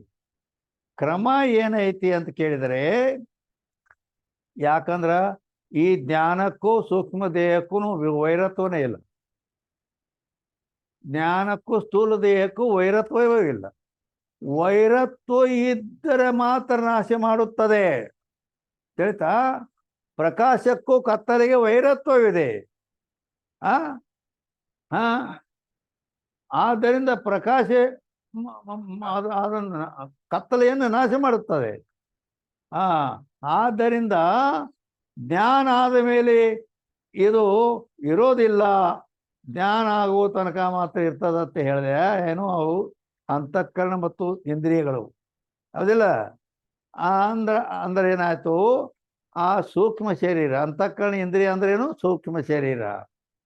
ಈ ಸೂಕ್ಷ್ಮ ಶರೀರಕ್ಕೂ ಜ್ಞಾನಕ್ಕೂ ಇರೋದಿಲ್ಲ. ಅದ ಹೆಂಗ ನಾಶ ಮಾಡ್ತದ? ಅದನ್ನ ಮಾಡಂಗಿಲ್ಲ. ಮತ್ ಹೆಂಗಾರ ನಾಶ ಆಕತ್ತ ಹೇಳ್ತೀರಿ, ಮತ್ತೆ ಹೆಂಗ ನಾಶ ಆಕ್ಕದ ಅದು? ಹಾ ಅದೇ ಅಲ್ಲಿ ಇಲ್ಲಿ ಉತ್ತರ ಇಷ್ಟೇ ಐತಿ. ಅದಕ್ಕ ಜ್ಞಾನ ಆದ ಮೇಲೆ ಇರಂಗಿಲ್ಲ. ಅಂದ್ರೆ ಜ್ಞಾನವು ಈ ಸ್ಥೂಲ ದೇಹವನ್ನಾಗ್ಲಿ ಸೂಕ್ಷ್ಮ ಶರೀರವನ್ನಾಗ್ಲಿ ಏನು ಮಾಡಂಗಿಲ್ಲ. ಅದ ಅವಕ್ಕೆ ಟಚಿಂಗ ಮಾಡಂಗಿಲ್ಲ. ಅದು ಮೂಲ ತನಗ ವೈರಿಯಾದಂಥ ಅಜ್ಞಾನವನ್ನು ನಾಶ ಮಾಡುತ್ತದೆ. ಜ್ಞಾನದ ಬಲದಿಂದ ಅಜ್ಞಾನದ ಕೇಳು ನೋಡಯ್ಯ ಅಂತ ಹೇಳಿದ್ದಾರೆ. ಆದ್ದರಿಂದ ಜ್ಞಾನ ಹೋಗಿ ಅಜ್ಞಾನವನ್ನು ನಾಶ ಮಾಡ್ತು. ಅಜ್ಞಾನ ನಾಶ ಮಾಡಿದ ಮೇಲೆ ಆ ಅಜ್ಞಾನವನ್ನು ಆಶ್ರಯ ಮಾಡಿಕೊಂಡು ಸೂಕ್ಷ್ಮ ಶರೀರ ಐತೆ. ಅದ ಹೆಂಗ ಮತ್ತ ಅದ ಫೌಂಡೇಶನ್ ಹೋಯ್ತಂದ್ರ ಈಗ ನಾವು ಫಸ್ಟ್ ಫ್ಲೋರ್ ನಲ್ಲಿದ್ದೇವೆ. ಈ ಫ್ಲೋರ್ ಇದು ಜರ ಕೆಳಗೆ ಬಿದ್ದರೆ ಯಾಕ ಇದನ್ನ ಆಶ್ರಯ ಮಾಡ್ಕೊಂಡದೆ, ಹೌದಿಲ್ಲೋ? ಆದ್ದರಿಂದ ಈ ರೀತಿ ಆ ಸೂಕ್ಷ್ಮ ಶರೀರವು ನಾಶವಾಗುತ್ತದೆ. ಅಂದ್ರ ಡೈರೆಕ್ಟ್ ಜ್ಞಾನದಿಂದ ಅದಕ್ಕೇನು ಸಂಬಂಧ ಇಲ್ಲ. ಅದರ ಆಶ್ರಯವನ್ನು ನಾಶ ಮಾಡುತ್ತದೆ. ಇರಲಿ. ಅಂತಃಕರಣ ಇವೆಲ್ಲ ಸೂಕ್ಷ್ಮ ವಿಷಯಗಳು, ಇವೆಲ್ಲ. कार्य होवे अंतःकरण इंद्रिय भी परिचिन्न आते कार्य देश कालते जाका अंत होवे सो ಪರಿಚಿನ್ನ ಕೈಯೇ. ದೇಶ ಕಾಲದಿಂದ ಯಾವ್ದಕ್ಕೆ ಅಂತ ಇರ್ತದ.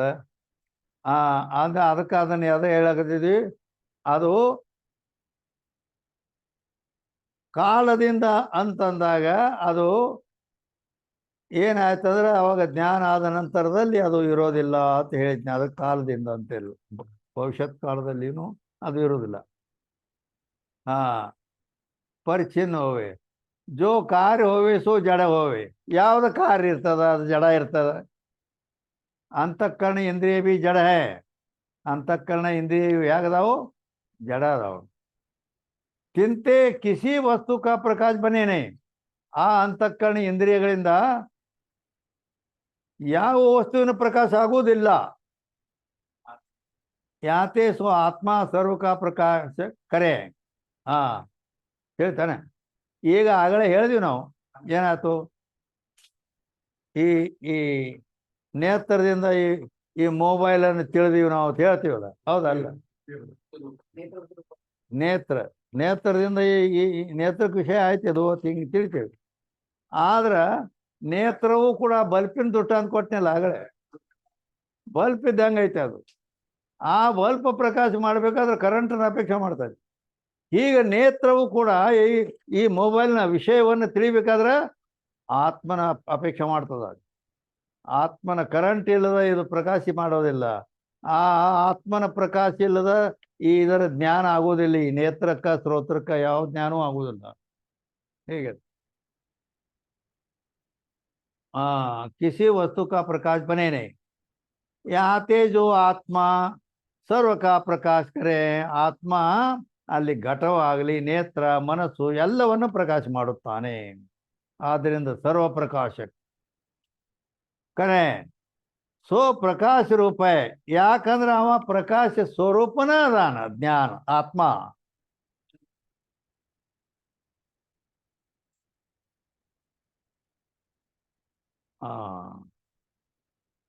ಅದಕ್ಕೆ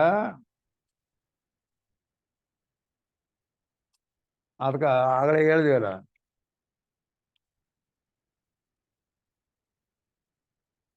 ಯದಾದಿತ್ಯಗತಂ ತೇಜೋ ಜಗದ್ಭಾಸೇತಖಿಲಂ ಯಚ್ಚಂದ್ರಮಸಿ ಯಚ್ಚಾಗ್ನೌ ತತ್ತೇಜೋ ವಿದ್ಧಿ ಮಾಮಕಂ. ಹಾ, ಅದನ್ನೇ ಗೀತೆಯಲ್ಲಿ ಮಾತಾಡ್ತಾನೆ, ಜ್ಯೋತಿಷಾಮಪಿ ತಜ್ಜ್ಯೋತಿ ತಮಸ ಪರಮುಚ್ಯತೆ ಜ್ಞಾನಂ ಜ್ಞೇಯಂ ಜ್ಞಾನಗಮ್ಯಂ ಹೃದಯ ಸರ್ವಸ್ಯ ವಿಷ್ಟಿತಂ ಅಂತ ಹೇಳ್ತಾನೆ. ಆ ಜ್ಯೋತಿಷಾಮಪಿ ತಜ್ಜ್ಯೋತಿ, ಜ್ಯೋತಿಗೂ ಕೂಡ ಜ್ಯೋತಿ ಆಗಿದ್ದಾನೆ. ಇವೆಲ್ಲ ಜ್ಯೋತಿ ಅಲ್ಲ, ಸೂರ್ಯ ಚಂದ್ರ ಮೊದಲಾದ ಇವೆಲ್ಲ ಜ್ಯೋತಿಗಳು, ಜಗಜ್ಯೋತಿಗಳವು, ಅವಗೂ ಕೂಡ ಇವ ಜ್ಯೋತಿಯಾಗಿದ್ದಾನೆ.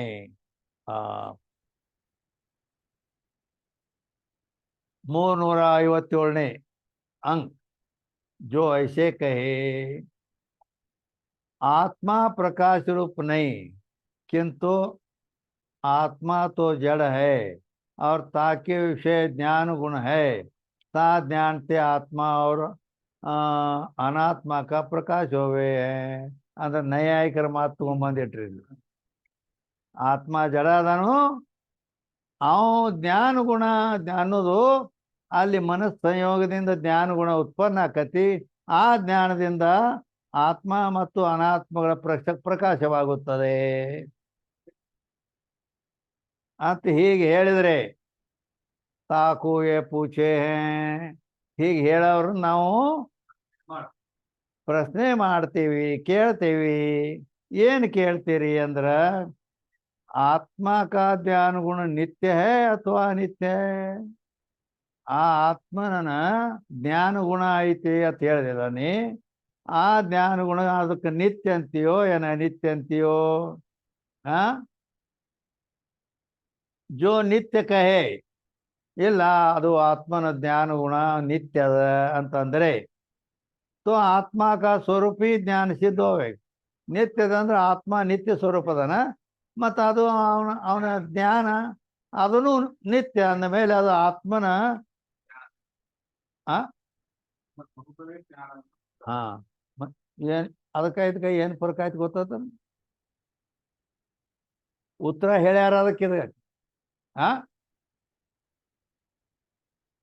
ನಿಮ್ಮ ಎತ್ತರ ಗ್ರಂಥ ಐತಿ, ಅದ್ರಾಗ ಬರ್ದಾರ, ಮತ್ತೀಗ ಕೇಳಿರಿ, ಎಲ್ಲ ಮಾಡಿರಿ. ಆದರೂ ಈಗ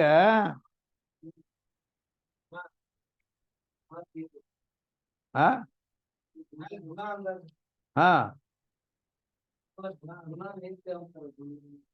ಮತ್ತೆ ಏನಾತ ಅದಕ್ಕೆ? ಗುಣ ಅಂದಾರು, ಮತ್ ಅಂದಾರಲ್ಲ, ಮತ್ತೆ ಗುಣ ಅಂದಿಲ್ಲನ. ಆದ್ರ ಆಯ್ತೇನ ಈಗ? ಕಥಂ ನಿತ್ಯ, ಹೇಗೆ ನಿತ್ಯ? ಹುಚ್ಚಿ ತುಂಬ ಅಲ್ಲಿ ಅದು ಆತ್ಮನ ಸ್ವರೂಪ ಐತೆ. ಅದು ಆತ್ಮನ ಸ್ವರೂಪವಾಗಿರೋದ್ರಿಂದ ಅದು ಅಂದ್ರೆ ಅದು ಯಾವಾಗಲೂ ಐತೆ, ಅದು ನಿತ್ಯ ಐತೆ. ಅಲ್ಲಿ स्वरूप ही ज्ञान सिद्ध होवे होगा तो कहाँ ಐತೆ ये नेम है. ಯಾಕಂದ್ರೆ ಅದಕ್ಕೆ ನೇಮ್ ಹೇಳ್ತಾರೆ, ಜೋ ಆತ್ಮ ಸೇ ಭಿನ್ನ ಹೋವೆ ಸೋ ಅನಿತ್ಯಕ ಹೋವೆ. ಯಾವ್ದು ಆತ್ಮಕ್ಕಿಂತ ಭಿನ್ನ ಇರ್ತದ ಅದು ಅನಿತ್ಯ ಇರ್ತದ. ಜೋ ಜ್ಞಾನಕ್ಕೂ ಆತ್ಮ ಸೇ ಭಿನ್ನ ಅಂಗೀಕಾರ ಕರೆಯಿತು, ಒಂದ್ ವೇಳೆ ನೀವು ಆ ಜ್ಞಾನವನ್ನು ಆತ್ಮನಕ್ಕಿಂತ ಭಿನ್ನ ಅಂತ ಹೇಳಿದರೆ ಅನಿತ್ಯ ಹೋವೇಗ, ಆವಾಗ ಮತ್ತ ಆತ್ಮ ಅನಿತ್ಯ ಆಗಿಬಿಡ್ತಾನೆ. ಯಾತೆ ನಿತ್ಯ ಮಾನಿಕೆ आत्मा से भिन्न ज्ञान है यह कहना बनेने.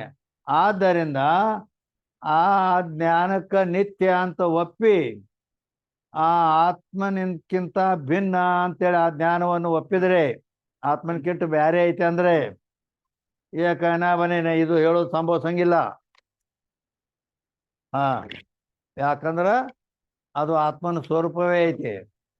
ಬನೇನೆ ಜೋ ಅನಿತ್ಯ ಅಂಗೀಕಾರ ಕರೆ, ಏನು ಅದಕ್ಕೆ ಒಂದು ವೇಳೆ ನೀವು ಅನಿತ್ಯ ಅಂತ ಒಪ್ಪಿದರೆ ಆ ಜ್ಞಾನ ಅನಿತ್ಯ ಅಂತಂದ್ರೆ ತೋ ಘಟಾದಿ ಕನಕಿ ನ್ಯಾಯ ಜಡ ಹೋವೇಗ, ಘಟಾದಿಗಳು ಯಾಗ ಜಡ ಅದಾವು ಮತ್ತು ಅನಿತ್ಯ ಅದಾವು, ಆ ರೀತಿ ಆಗ್ಬೇಕಾಗ್ತದೆ. ಜೋ ಅನಿತ್ಯ ವಸ್ತು ಹೋವೆ ಸೋ ಜಡ ಹೋವೆ. ಯಾವ್ದು ಅನಿತ್ಯ ಇರ್ತದ ಅದು ಜಡ ಇರ್ತದ, ಅದು ನೇಮ ಅದ. ಯಾತೆ ಜ್ಞಾನ ಅನಿತ್ಯ ಹೈ ಏಕೈನ ಬನೇನೆ. ಆದ್ದರಿಂದ ಆ ಜ್ಞಾನ ಅನಿತ್ಯದ ಅಂತ ಹೇಳಿಕ್ಕೆ ಬರೋದಿಲ್ಲ. ಕಿಂತು ಜ್ಞಾನ ನಿತ್ಯ ಹಿ ಹೈ, ಆ ಜ್ಞಾನ ನಿತ್ಯವಾಗಿನೇ ಅದ. ನಿತ್ಯ ಅಂದ್ರೆ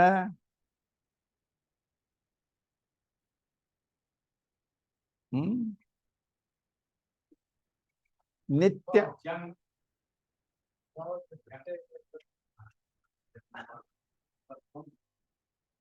ಶಾಶ್ವತಂ ನಿತ್ಯ, ಜನ್ಮ ಮೃತ್ಯು ಶೂನ್ಯ ನಿತ್ಯ, ಪ್ರಾಗ್ ಪ್ರಧ್ವಂಸಾಭಾವ ಅಪ್ರತಿಯೋಗಿತ್ವಾತ್ ನಿತ್ಯ. ಪ್ರಾಗ್ ಪ್ರಧ್ವಂಸಾಭಾವ ಅಪ್ರತಿಯೋಗಿತ್ವಾತ್ ನಿತ್ಯ. ಪ್ರಾಗ ಪ್ರಧ್ವಂಸಾಭಾವಗಳಿಗೆ ಅಪ್ರತಿಯೋಗಿಯಾಗಿರುವುದರಿಂದ ನಿತ್ಯ ಅಂತ ಹೇಳಲ್ಪಡ್ತದೆ.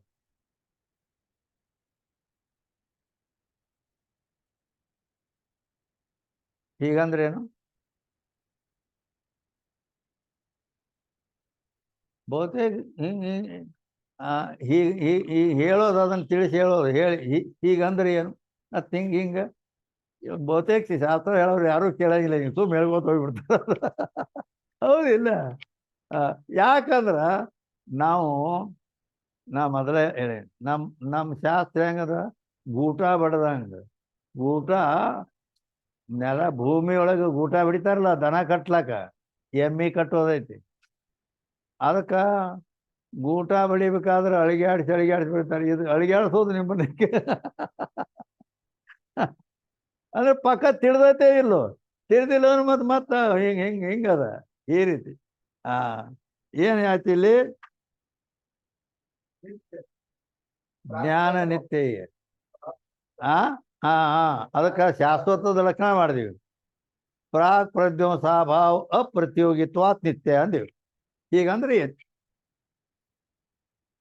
ಯಾಕಂದ್ರೆ ನನಗೆ ಗೊತ್ತಿರ್ತದೆ ಇದು ತಿಳಿದಿಲ್ಲ ಇವರಿಗೆ ಅಂತೇಳಿ. ಹೌದು, ಅದಕ್ಕೆ ಕೇಳಿ ಅದನ್ನು ತಿಳಿಸಿ ಮುಂದೆ ಹೋಗ್ತೇನೆ. ಹೀಗೆ ಅದರ ಅರ್ಥ. ನಾನು ನಿಮ್ಮನ್ನು ಪರೀಕ್ಷೆ ಮಾಡೋದು, ನಿಮ್ಮನ್ನೇನು ಪರೀಕ್ಷೆ ಮಾಡೋದು? ನಿಮ್ಮನ್ನು ಪರೀಕ್ಷೆ ಮಾಡೋದಿಲ್ಲ, ನಿಮಗೆ ಅದನ್ನು ಯಥಾರ್ಥವಾಗಿ ತಿಳಿಸಿಕೊಡುವ ಪ್ರಯತ್ನ ಮಾಡ್ತೇನೆ. ಎಲ್ಲಿ ಇರು ಗೊತ್ತಿಲ್ಲಿದು ಅಂತ ನನಗೆ ಪಟ್ನ ಗೊತ್ತಾಗ್ಬಿಡ್ತೈತಿ. ಹೀಗಂದ್ರೆ ಏನಪ್ಪಾ ಅಂತ ಕೇಳ್ತೇನೆ. ಅದಕ್ಕೆ ಅವು ಶಾಸ್ತ್ರೀಯ ಶಬ್ದಗಳಿವು, ಅವು ಗಿಳಿಪಾಠ ಆದಂಗೆ ಆಗ್ತಾವ, ಕರೆ ಅದರ ಅರ್ಥ ಗೊತ್ತಿಲ್ಲ. ಅದಕ್ಕೆ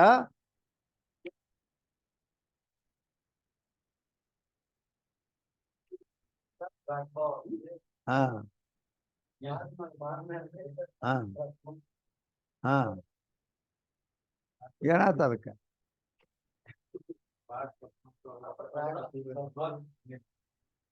ಅಲ್ಲ, ಅಲ್ಲಿ ಲಕ್ಷಣ ಅದನ್ನ ನೋಡ್ಕೊ ಮೊದಲ. ಅದು ಅಂದ್ರ ಪ್ರಾಗ್ ಪ್ರಧ್ವಂಸಾಭಾವ ಅಪ್ರತಿಯೋಗಿತ್ವಾತ್. ಪ್ರತಿಯೋಗಿ ಅದು ಗೊತ್ತಿರ್ಬೇಕ. ಹೌದೆಲ್ಲೋ? ಇದು ಹೇಳೋದೇನೋ ಅದು ಅದು ಅದು ಅಲ್ಪ ಸ್ವಲ್ಪ ಜರ ಅದು ಹೇಗೆ ತಿಳಿದದಂದ್ರ ಹುಲ್ಲಾಗ ನಾಯಿ ಹೇಳ ತಿಂದಂತೆ ತಿಳಿದಿದೆ. ಯಾಕಂದ್ರೆ ಹುಲ್ಲು ಇದ್ದದ್ರಿಂದ ಅದು ಪೂರ ಹಸನಾಗಿ ತಿನ್ನಕ್ ಬರೋದಿಲ್ಲ ಅದಕ್ಕೆ. ಆಗ ಅರ್ಧಂಬರ್ಧ ಅಂತಾರೆ ಇದಕ್ಕೆ. ಹೌದಿಲ್ಲ? ಅಂದ್ರ ಪ್ರಾಗ ಪ್ರಧ್ವಂಸಾಭಾವ ಅಪ್ರತಿಯೋಗಿತ್ವಾತ್ ನಿತ್ಯ ಅಂತಂದ್ರೆ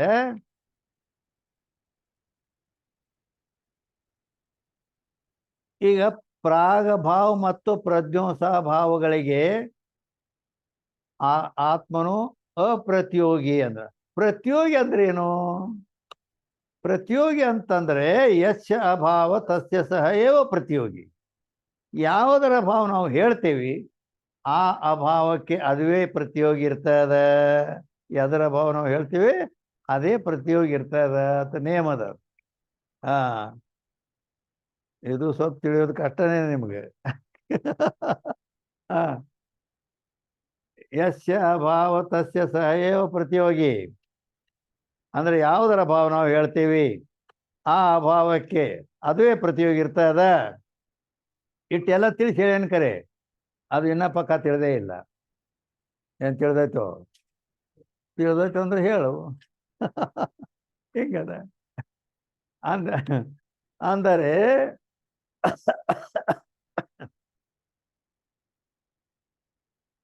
ಇಲ್ಲಿ ಲಕ್ಷಣ ಏನ್ ಬಂತು? ಈಗ ನಿತ್ಯ ಅಂತ ಎದಕ್ಕೆ ಅನ್ಬೇಕು ಅಂತ ಬಂತು. ನಿತ್ಯ ಅಂದ್ರ ಪ್ರಾಕ್ ಪ್ರದ್ಯುಮ್ನ ಸ್ವಭಾವ ಅಪ್ರತಿಯೋಗಿತ್ವ ನಿತ್ಯ ಅಂತ ಲಕ್ಷಣ ಮಾಡಿದಾನೆ. ಅಂದ್ರ ಪ್ರಾಗ ಭಾವ ಪ್ರದ್ಯುಮ್ನ ಸ್ವಭಾವಗಳಿಗೆ ಅಪ್ರತಿಯೋಗಿ ಆದದ್ದಕ್ಕೆ ನಿತ್ಯ ಅಂತ ಹೇಳ್ತಾರೆ. ಅಂದ್ರ ಪ್ರತಿಯೋಗಿ ಅಂದ್ರೆ ಏನದು ಶಬ್ದ? ಪ್ರತಿಯೋಗಿ ಅಂತ ಅಂದ್ರೇನು, ಅದ್ರ ಲಕ್ಷಣ ಏನು? ಯಸ್ಯ ಅಭಾವ ತಸ್ಯ ಸಹ ಏವ ಪ್ರತಿಯೋಗಿ ಅಂತ ಹೇಳ್ತಾರೆ. ಯಾವುದರ ಭಾವ, ಅದು ಸಂಸ್ಕೃತ. ಅದು ಕನ್ನಡದಾಗ ಏನಂತಂದ್ರೆ ಯಾವುದರ ಭಾವ ನಾವು ಹೇಳ್ತೀವಿ ಆ ಅಭಾವಕ್ಕೆ ಅದೇ ಪ್ರತಿಯೋಗಿ ಇರ್ತೈತಿ. ಹಾ, ಈಗ ಯಾರ ಬಗ್ಗೆ ನಡೆದಿದ್ದು? ಆ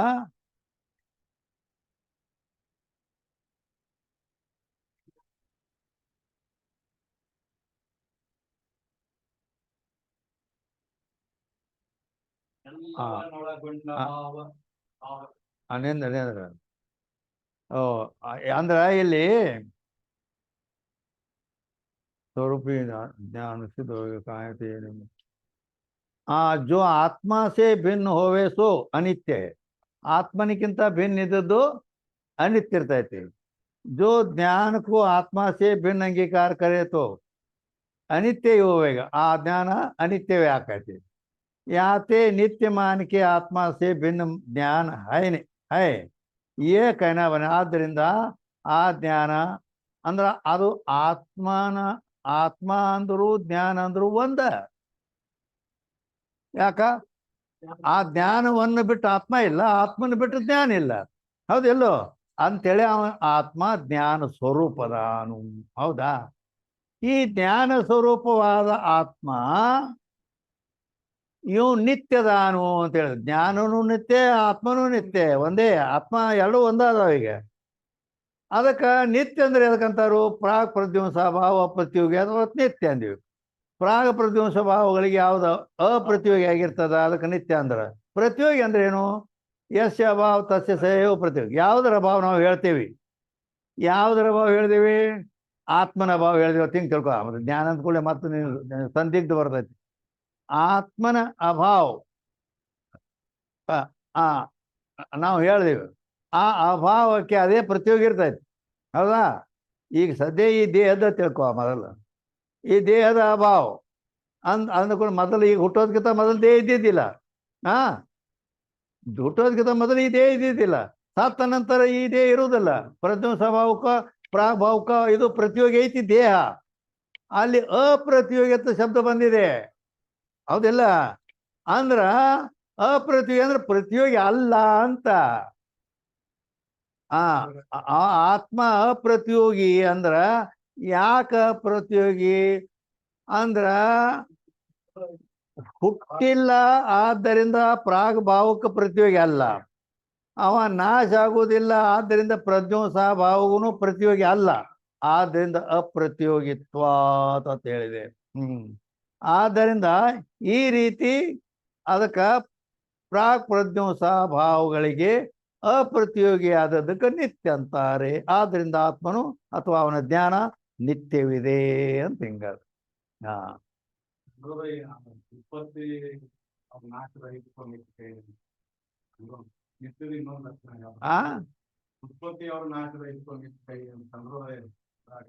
ಅದೇ ಅದೇ ಉತ್ಪತ್ತಿ ನಾಶ ಐತೆ. ಅದೇ ಬರ್ತೈತಿಲ್ಲ. ಜನ್ಮ ಮೃತ್ಯು ಶೂನ್ಯ ಅಂತ ನಾನು ಹೇಳಿದ್ದೇನೆ ಆಗಲೇ. ನೀವು ಉತ್ಪತ್ತಿ ನಾಶನು ಜನ್ಮ ಮೃತ್ಯು ಶೂನ್ಯ ಅಂದ್ರು ಒಂದ. ಮತ್ತ ಹಾ, ಏನು ಜೋ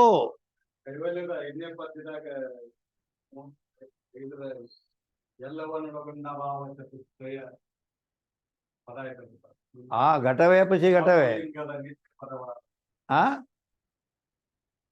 ಎಲ್ಲವನ್ನೊಳಗೊಂಡ ಭಾವ ಚತುಷ್ಟಯವಿಲ್ಲಾಗಿ ಶಂಭುಲಿಂಗದ ನಿತ್ಯ ಪದವಾದ ಹಾ ಹಾ ಹೌದು ಭಾವ ಚತುಷ್ಟಯವಾದ ಹಾ ಮತ್ತೇನು ಹೇಳಂಗಾರ ಏನ್ ಮೇನ್ ಅದನ್ನ ನಾಲ್ಕು ಕುಂದ್ರಸ್ತಂಗಾರ ಹೌದಿಲ್ಲ ನಾ ಎರಡು ಹೇಳಿದೆ ಹೌದಿಲ್ಲ ಈಗ ನಾಲ್ಕು ಹಾ ಕೆಣಕಿ ಅಂದ್ರೆ ನೀವು ತೆಗಿಬೋದು ಹೌದು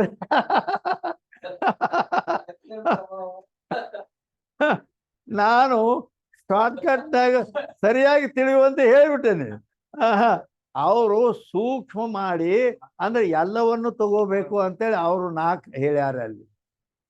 ನಿಮಗೆ ಇಲ್ಲಿ ಬೇಕಾದಷ್ಟು ಇದು ಏಕ್ ಬೇಕು ಅಷ್ಟೇ. ಈಗ ಒಂದ್ ಸ್ವಲ್ಪ ನಾವು ಬ್ಯಾಳಿ ಸಾರ ಮಾಡ್ಕೊಳ್ಳೋದೈತೆ, ಅದಕ್ಕೆ ಉಪ್ಪ ಖಾರ ಅಷ್ಟ ಹಾಕಿ ನೆನ್ಸ್ಕೊಂಡ್ರು ನಾಲ್ಕು ಹೇಳ್ಯಾರ, ನೀವ್ ಎರಡೇ ಹೇಳಿರಿ. ಹೌದ ಬರಾಬರಿ.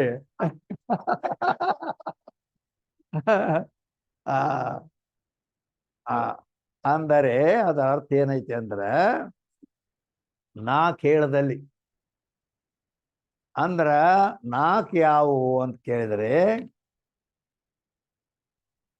ಪ್ರಾಗ್ ಭಾವ್, ಪ್ರಜ್ಞೋಸಾಭಾವ್, ಅನ್ಯೋನ್ಯಭಾವ್, ಅತ್ಯಂತಾಭಾವ್, ನಾಲ್ಕು ಭಾವಗಳು. ಪ್ರಾಗ್ ಭಾವ್, ಪ್ರಜ್ಞೋಸಾಭಾವ್, ಅನ್ಯೋನ್ಯಭಾವ್, ಅತ್ಯಂತಾಭಾವ್. ಅಂದ್ರ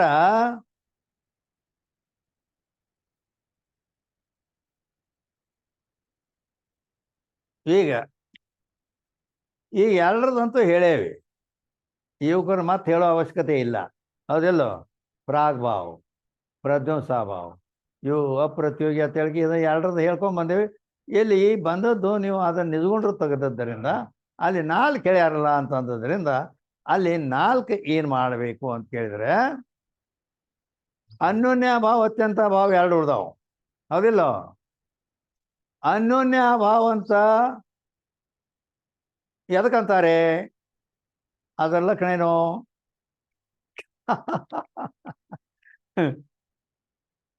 ಸಾಮಾನ್ಯ ಶಬ್ದದೊಳಗೆ ಭೇದಕ್ಕೂ ಅನ್ಯೋನ್ಯ ಭಾವ ಕಹೆ. ಭೇದ ಏನೈತಲ್ಲ, ಭೇದಕ್ಕನ ಅನ್ಯೋನ್ಯ ಭಾವನು ಅಂತಾರೆ. ಅದ ಹೆಂಗ ಹೇಳ್ತೇನೆ? ಹೇಳ್ತೇವಿ ಬರೋ ಹೇಳೇ ಬಿಟ್ಟೇನೆ. ಭೇದಕ್ಕನ ಅನ್ಯೋನ್ಯ ಭಾವ ಅಂತಾರ ಹೇಳೇನಿಲ್ಲ, ಬರೋಬರಿ ಐತೆ ಇಲ್ಲ ಇದರ ತಿಳಿದಿಲ್ಲ. ಮತ್ತ ಅದು ಹೇಗ ಕೇಳ್ಕೊಳ್ಳೆ ಬತ್ತೀರಿ ಅದೇ. ಅಂದರೆ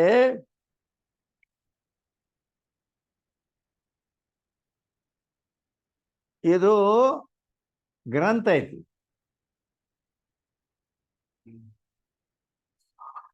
ಇನ್ನೊಂದು ಲಕ್ಷಣ ಏನ್ ಮಾಡ್ತಾರಂದ್ರ ಪರಸ್ಪರ ನಿಷೇಧಕ ಅಭಾವಕ್ಕೂ ಅನ್ಯೋನ್ಯಾಭಾವ ಕಹೆ ಅಥವಾ ಒಂದು ಲಕ್ಷಣ ಐತಿ. ಪರಸ್ಪರ ನಿಷೇಧಕ ಅಭಾವಕ್ಕೂ ಅನ್ಯೋನ್ಯಾಭಾವ ಕಹೆ. ಅನ್ಯೋನ್ಯಾಭಾವತ್ ಎದಕ್ಕಂತಾರಂದ್ರ ಪರಸ್ಪರ ನಿಷೇಧವನ್ನ ಮಾಡ್ತಕ್ಕಂಥ ಯಾವ ಅಭಾವವಿದೆಯೋ ಅದಕ್ಕೆ ಅನ್ಯೋನ್ಯಾಭಾವ ಅನ್ನುತ್ತಾರೆ. ಪರಸ್ಪರ ನಿಷೇಧಕ ಭಾವ ಅಂತಂದ್ರ ಏನ ಇದು ಗೊತ್ತಾಗ್ತಾರೆ?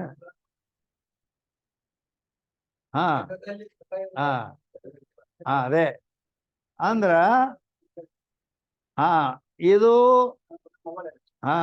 ಗ್ರಂಥ.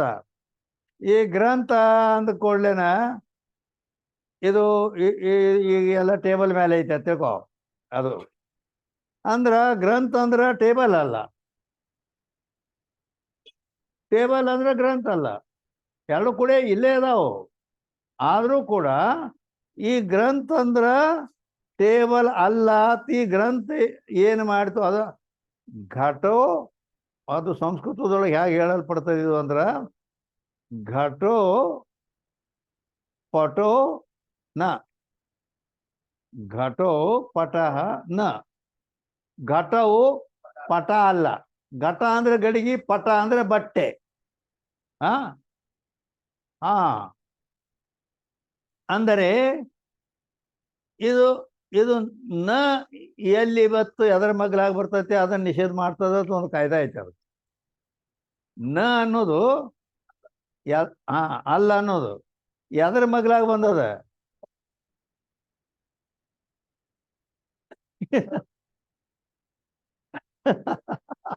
ಹೇಳೇನಿ, ಈಗ 2 ಸಲ ಹೇಳೇನಿ. ಘಟೋಪಟ ನ ಅಥವಾ ಘಟ ಪಟೋನ. ಅಂದ್ರೆ ಘಟವು ಪಟ ಅಲ್ಲ, ಆ ಪಟದ ಮಗ್ಲಾಗ ಬಂದದ ಅದು. ಆದ್ದರಿಂದ ಆ ಘಟ ಈ ಪಟವನ್ನ ಅಲ್ಲ, ಘಟ ಅಂದ್ರ ಗಡಿಗೆ ಅಂದ್ರ ಬಟ್ಟೆ ಅಲ್ಲ ಅಂತ ನಿಷೇಧ ಮಾಡಿಸೋದು ಗಡಿಗೆ. ಇನ್ನ ಅದು ಏನ್ ಮಾಡ್ತತಿ? ಹಂಗಾದ್ರ ಬಟ್ಟೆ ಅಂದರೆ ಪಟೋ ಪಟ ಘಟೋನ, ಬಟ್ಟೆಯು ಗಡಿಗೆ ಅಲ್ಲ. ಏನಾದ್ರು ಈಗ ಪರಸ್ಪರ ನಿಷೇಧಕ ಅಭಾವಕ್ಕೂ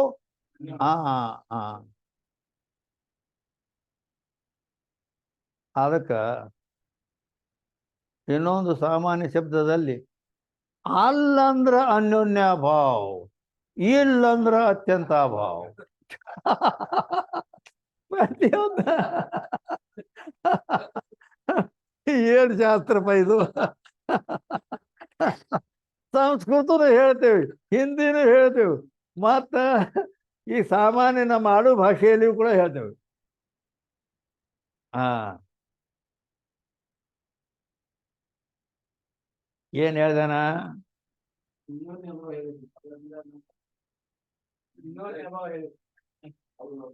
ಏನಂತ ಹೇಳಿ ಅದನ್ನ? ಅದೇ ಹಂಗ ಅಂದ್ರ ಆ ಆ ಅಲ್ಲ ಅಂತಂದ್ರ ನಿಷೇಧ ಮಾಡಿದವ.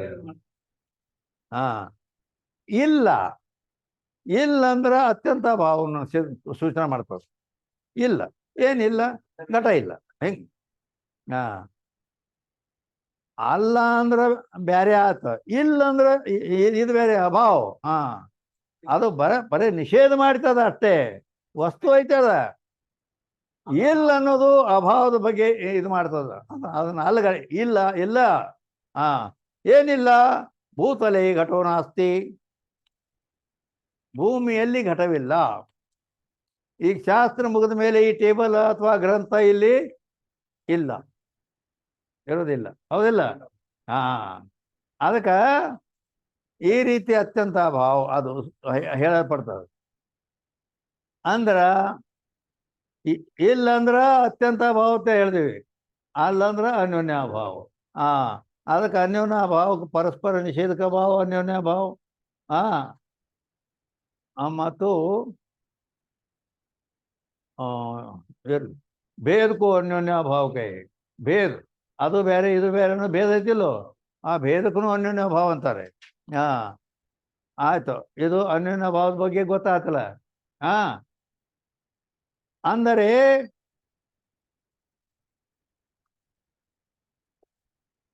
ಇಲ್ಲಿ ಈ ಅನ್ಯೋನ್ಯ ಭಾವ ಅನ್ನೋದು ಆತ್ಮನಲ್ಲಿ ಇಲ್ಲ. ಅದಕ್ಕೆ ಅಪ್ರತಿಯೋಗಿ ಇದ್ದಾನೆ ಅವ. ಅಭಾವ ಚತುಷ್ಟಯಗಳಿಗೆ ನಿಷೇಧ ಇದು ಹೇಳ್ತೈತಿಲ್ಲೋ, ಅಭಾವ ಚತುಷ್ಟಯ ಅನಿತ್ಯತ್ವ ಏನದು? ರಹಿತತ್ವ ಒಂದೇ. ಅಭಾವ ಚತುಷ್ಟಯ ರಹಿತತ್ವ ನಿತ್ಯತ್ವ ಗರಾಟ್. ಇಲ್ಲಿ ಎರಡಂತೂ ಹೇಳೇವಿ, ಪ್ರಾಗ್ಭಾವ ಪ್ರತಿಬಿಂಬ ಸ್ವಭಾವ ಗೊತ್ತಾಗ್ಯಾವ. ಹೌದಿಲ್ಲ? ಅದು ಪ್ರಾಗ್ಭಾವ ಯಾಕಿಲ್ಲ, ಹುಟ್ಟಿಲ್ಲ. ಪ್ರತಿಬಿಂಬ ಸ್ವಭಾವ ಯಾಕಿಲ್ಲ, ಅವನು ಸತ್ತಿಲ್ಲ. ಗೊತ್ತಾಗ್ತಲ್ಲ? ಇನ್ನು ಅನ್ಯೋನ್ಯ ಭಾವ ಇದು ರಹಿತ. ಅನ್ಯೋನ್ಯ ಭಾವದಿಂದ ಆತ್ಮ ರಹಿತನಿದ್ದಾನೆ. ಯಾಕಂದ್ರ ಇಲ್ಲಿ ಎರಡು ಇದ್ದಾಗ ಅನ್ಯೋನ್ಯ ಭಾವ ಇರ್ತೈತಿ, ಭೇದ ಇದ್ದಾಗ ಅನ್ಯೋನ್ಯ ಭಾವ ಇರ್ತೈತಿ. ಹೌದಲ್ಲ? ಹಾ, ನಿಷೇಧ ಮಾಡ್ಬೇಕಾದ್ರೆ ಯಾವುದನ್ನು ನಿಷೇಧ ಮಾಡ್ತಿ? ಆತ್ಮ ಏಕಮೇವ ದ್ವಿತೀಯಂ ಬ್ರಹ್ಮ ಅಂತ ಶ್ರುತಿ ಹೇಳುತ್ತದೆ. ಆತ್ಮನನ್ನು ಬಿಟ್ಟು ಇನ್ನೊಂದು ವಸ್ತು ಇಲ್ಲ. ಆದ್ದರಿಂದ ಭೇದ ಆಗಲಿ ಅನ್ಯೋನ್ಯ ಭಾವ ಆಗಲಿ ಅಲ್ಲಿ ಸಂಭವಿಸಂಗಿಲ್ಲ. ಓಕೆ. ಆ ಅತ್ಯಂತ ಭಾವ ಯಾಕೆ ಸಂಭವಿಸಂಗಿಲ್ಲ ಹೇಳೋಣ.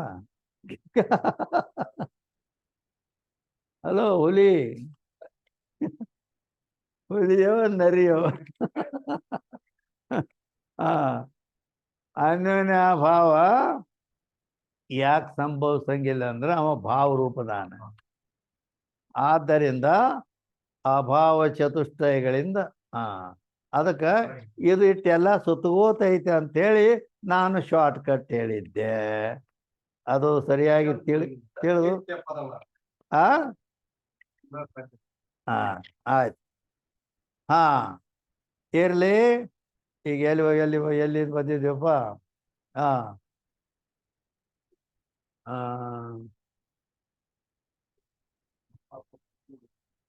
आयत नित्य है। तो आत्मा का स्वरूप ही ज्ञान सिद्ध होएगा। कहाँ ये नियम है, जो आत्मा से भिन्न होवे सो अनित्य होवे, आत्मा किंता भिन्न तो अनित्य। जो ज्ञान को आत्मा से भिन्न अंगीकार करे तो अनित्य ही होगा। आ ज्ञान अनित्य कहते ब्यारे अंदर याते नित्य मान के आत्मा से भिन्न ज्ञान है यह कहना बने। ಆದ್ದರಿಂದ ಆ ಜ್ಞಾನವನ್ನು ಆತ್ಮನಿಗಿಂತ ಭಿನ್ನ ಅಂತೇಳಿ ಹೀಗೆ ಹೇಳಲಿಕ್ಕೆ ಬರುವುದಿಲ್ಲ. ಅಂದ್ರೆ ನಿತ್ಯ ಮಾನಕ್ಕೆ ಆತ್ಮ ಸೇ ಭಿನ್ನ ಜ್ಞಾನ ಹೈ ಅಂದ್ರೆ ಆತ್ಮ, ಯಾಕಂದ್ರೆ ಆ ಜ್ಞಾನ ನಿತ್ಯ ಐತಿ, ಆದ್ರೆ ಆತ್ಮನಿಗಿಂತ ಭಿನ್ನ ಐತಿ ಅಂತೇಳಿ ಹಿಂಗೆ ಹೇಳಕ್ ಬರಂಗಿಲ್ಲ. ಅದು ಆತ್ಮನಿಗಿಂತ ಭಿನ್ನ ಇಲ್ಲ, ಅದು ಆತ್ಮನ ಸ್ವರೂಪ ಐತಿ ಜ್ಞಾನ. ಜೋ ಅನಿತ್ಯ ಅಂಗೀಕಾರ ಕರೆ, ಇನ್ನ ಆ ಜ್ಞಾನವು ಅನಿತ್ಯ ಅಂತ ಅಂಗೀಕಾರ. ನಿತ್ಯ ಅಂತ ಹೇಳಿದ್ರೆ ಈ ರೀತಿ ಹೇಳ್ತಾರೆ. ಈಗ ಅನಿತ್ಯ ಅಂತ ಒಂದು ಒಳ್ಳೆ ಒಪ್ಪಿದ್ರೆ ತೋ ಘಟಾದಿಕನ್ಕಿ ನ್ಯಾಯ ಜಡ ಹೋವೇಗ, ಆ ಜ್ಞಾನ ಘಟಾದಿಗಳಂತ ಜಡ ಆಗ್ತತಿ. ಜೋ ಅನಿತ್ಯ ವಸ್ತು ಹೋವೆ ಸೋ ಜಡ ಹೋವೆ, ಅನಿತ್ಯ ಯಾವ್ದು ಇರ್ತೈತಿ ಅದು ಜಡವಿರುತ್ತದೆ. ಯಾತೆ ಜ್ಞಾನ ಅನಿತ್ಯ ಹೈ ಯೇ कहना ಬನೇವಿನಿ. ಆದ್ದರಿಂದ ಆ ಜ್ಞಾನ ಯಾವ ಜ್ಞಾನ? ಚೇತನ ರೂಪ ಜ್ಞಾನ, ಅದು ಆತ್ಮನ ಸ್ವರೂಪಭೂತವಾದ ಜ್ಞಾನ ಅನಿತ್ಯ ಅಂತ ಹೇಳಲಿಕ್ಕೆ ಬರುವುದಿಲ್ಲ. ಕಿಂತು ಜ್ಞಾನ ನಿತ್ಯ ಹಿ ಹೈ, ಆದ್ದರಿಂದ ಆ ಆತ್ಮನ ಸ್ವರೂಪಭೂತವಾದ ಚೇತನ ಜ್ಞಾನ ನಿತ್ಯವೇ ಇದೆ. ಸೋ ನಿತ್ಯ ಜ್ಞಾನ ಆತ್ಮ ಸ್ವರೂಪ ಹಿ ಹೈ, ಆ ನಿತ್ಯ ಜ್ಞಾನ ಆತ್ಮ ನಿತ್ಯನಿರುವುದರಿಂದ ಅವನ ಸ್ವರೂಪವಾದ ಜ್ಞಾನವೂ ಕೂಡ ನಿತ್ಯವೇ ಇರುತ್ತದೆ. ಜೋ ಅನಿತ್ಯ ಅಂಗೀಕಾರ ಕರೆಯತೋ, ಇನ್ನು ಒಂದು ವೇಳೆ ಅದಕ್ಕೆ ಅನಿತ್ಯ ಅಂತ ಅಂಗೀಕಾರ ಮಾಡಿದರೆ ಕದಾಚಿತ್ ಆತ್ಮ ಮೇ ಜ್ಞಾನ ಹೋವೆ ಕದಾಚಿತ್ ನೈ, ಅವಾಗ ಒಮ್ಮೆ ಜ್ಞಾನ ಇರ್ತತಿ ಒಮ್ಮೆ ಇರಂಗಿಲ್ಲ. ಅದು ಹೆಂಗ ನೈಯಾಯಿಕರಲ್ಲಿ ಮನಸ್ಸು ಸಂಯೋಗ ಆದಾಗ ಇರ್ತತಿ, ಮನಸ್ಸು ಸಂಯೋಗ ಇಲ್ದಾಗ ಇರಂಗಿಲ್ಲ. ಹೀಗಾಕತೆ ಅನಿತ್ಯ ಆಕತೆ ಅಂತ. ಯಾತೆ ಆತ್ಮ ಸೆ ಭಿನ್ನ भी ज्ञान होवे और याते आत्मा से भिन्न भी ज्ञान होवे और नित्य अंगीकार के से तो भिन्न होवेने. ಆದ್ದರಿಂದ ಆತ್ಮನಿಗಿಂತ ಭಿನ್ನವೂ ಕೂಡ ಜ್ಞಾನ ಇದೆ, ಮತ್ತದು ನಿತ್ಯ ಅಂಗೀಕಾರ ಅಂತೇಳಿ ನಿತ್ಯ ಅಂಗೀಕಾರ ಮಾಡುವುದರಿಂದ ಭಿನ್ನ ಹೋವೇನೆ ಅಂದ್ರೆ ಅದು ಆತ್ಮನನ್ನು ಬಿಟ್ಟು ಬೇರೆ ಸಿದ್ಧ ಆಗುವುದಿಲ್ಲ. जो गुण होवे सो गुणवान विषय कदाचित रहे और कदाचित नहीं रहे. ಈ ಒಂದು ವೇಳೆ ಗುಣ ಯಾವ್ದು ಗುಣ ಇರ್ತದ ಅದು ಗುಣವುಳ್ಳದರಲ್ಲಿ ಕದಾಚಿತ್ ರಹೆ ಕದಾಚಿತ್ ನೈ, ಒಮ್ಮೆ ಇರ್ತದ ಒಮ್ಮೆ ಇರಂಗಿಲ್ಲ. जैसे वस्त्र का नील पीत गुण कदाचित रहे. ಈ ಬಟ್ಟೆಗೆ ಇಲ್ಲಿ ಕಾವಿ ಬಣ್ಣ, ಇದು ನಾವು ಬಣ್ಣ ಹಾಕಿರ್ತೇವೆ ಬಿಳಿ ಬಟ್ಟೆಗೆ, ಅದು ಮುಂದೆ ಹೋಗಿ ತೊಳ್ದಂಗ ಹೋಗ್ತದೆ. ಹೋಗ್ತದೆ. ಅದಕ್ಕಾಗಿ ಈಗ ಕದಾಚಿತ್ ರೇ ಅಂದ್ರೆ ಒಂದು ಬಣ್ಣ ಹಾಕೋ ಟೈಮ್ ಇರ್ತೈತಿ, ಮುಂದೆ ಕದಾಚಿತ್ ನೈ ಹೋವೆ, ಅದು ಮುಂದೆ ತೊಳೆದಂಗೆ ಹೋಗಿಬಿಡ್ತದೆ. ಯಾತೆ ಜೋ ಗುಣ ಹೋವೆ ಸೋ ಆಗಮಪಾಯಿ ಹೋವೆ. ಗುಣ ಯಾವ್ದು ಇರ್ತೈತಿ ಅದು ಆಗಮಪಾಯಿ ಇರ್ತೈತಿ. ಆಗಮಪಾಯಿ ಅಂದ್ರೆ ನಿತ್ಯ ನಿತ್ಯ ಅಥವಾ ಬಂದು ಹೋಗುದು ಮಾತ್ರ ಸ್ಪರ್ಶಾತ್ಮಕಂತೆ ಸುಖದ ಆಗಮಪಾಯಿ ನಿತ್ಯ ತಾಂತ್ರಿಕ. ಅದೇ ಹಂಗ ಅಂದ್ರೆ ಏನಂತ, ಆಗಮ ಅಂದ್ರೆ ಬರೋದು ಹೋಗೋದು ಅಂದ್ರ ಆಗಮ ಅಂದ್ರ ಬರೋದು ಹೋಗೋದು ಅಂತೇಳಿ ಹಿಂಗ ನಾವು ಹೇಳ್ತೀವಿ. ಬರೋದು ಹೋಗೋದು ಒಂದೋದಿಲ್ಲ ಅಲ್ಲಿ. ಅಂದ್ರ ಅರ್ಥಾರ್ಥ ಆಗಮ ಅಂದ್ರ ಉತ್ಪತ್ತಿ, ಅಪಾಯ ಅಂದ್ರ ನಾಶ. ಹೀಗ್ ಇಲ್ಲಿ ಇಲ್ಲಿ ಇಲ್ಲಿ ಈಗ ಸದ್ಯ ಅಂದ್ರ ಯಾವುದು ಗುಣ ಇರ್ತದ ಅದು ಬಂದು ಹೋಗ್ತದ ಅನ್ನೋದಕ್ಕಿಂತ ಅದರ ಉತ್ಪತ್ತಿ ಆಕತಿ ಮತ್ತು ನಾಶ ಆಕತಿ. ಜ್ಞಾನಕ್ಕೂ ನಿತ್ಯತಾ ಹೋನೈತೆ. ಆ ಜ್ಞಾನ ಇದ್ರ ಗತೆ ಇರುವುದಿಲ್ಲ, ಅದು ನಿತ್ಯ ಇರುವುದರಿಂದ ಆಗಮಪಾಯಿ ಹೈನೈ. ಆ ಜ್ಞಾನ ಆಗಮಪಾಯಿ ಅಲ್ಲ. ಸಾಮಾನ್ಯ ಶಬ್ದದಲ್ಲಿ ಆಗಮಪಾಯ ಬಂದು ಹೋಗತ್ತೆ ಅಂತ ಸಾಮಾನ್ಯ ದೃಷ್ಟಿಯಿಂದ ಅನ್ಬೋದು. ಯಾತೆ ಆತ್ಮಕ ಸ್ವರೂಪಿ ಜ್ಞಾನ. ಆದ್ದರಿಂದ ಆತ್ಮನ ಸ್ವರೂಪವೇ ಜ್ಞಾನದ 358ನೇ ಅಂಕ. ಜ್ಞಾನಕ್ಕೂ ಅನಿತ್ಯ ಕಹೇತೋ. ಜ್ಞಾನಕ್ಕೆ ಅನಿತ್ಯ ಅಂತ ಹೇಳಿದರೆ ಇಂದ್ರಿಯ ಅಥವಾ ಅಂತಃಕರಣ ಸೇ ಜ್ಞಾನ ಉತ್ಪನ್ನ ಹೋವೆ ಏಕೈನ ಹೋವೇಗ. ಅಂದ್ರ ಜ್ಞಾನಕ್ಕೆ ಅನಿತ್ಯ ಅಂತ ಹೇಳಿದರೆ ಇಂದ್ರಿಯ ಅಥವಾ ಅಂತಃಕರಣದಿಂದ ಜ್ಞಾನ ಉತ್ಪನ್ನ ಆಕ್ಕದ ಅಂತ ಹೇಳ್ಬೇಕಾಕತಿ. ಅನಿತ್ಯ ಅಂದ್ರೆ ಶೋಭನೇನೆ, ಆದ್ರೆ ಅದು ಮಾತು ಸಂಭವಿಸಂಗಿಲ್ಲ. ಯಾಕ ಕಾಯತೆ ಸುಸುಪ್ತಿ ಮೇ ಇಂದ್ರಿಯ ಆದಿ ತೋ ಹೈನೈ. ಇಂದ್ರಿಯ ಅಂತಃಕರಣಾದಿಗಳು ಇಲ್ಲ. ಮತ್ತು ಸುಖಕ ಜ್ಞಾನ ಹೋವೆ. ಆ ಸುಸುಪ್ತಿಯಲ್ಲಿ ಸುಖದ ಜ್ಞಾನದ ಆಗಿದೆ. ಸೋ ನೈ ವಾಚಾಯಿ. ಆ ಸುಖದ ಜ್ಞಾನ ಅಲ್ಲಿ ಆಗ್ಬಾರ್ದು.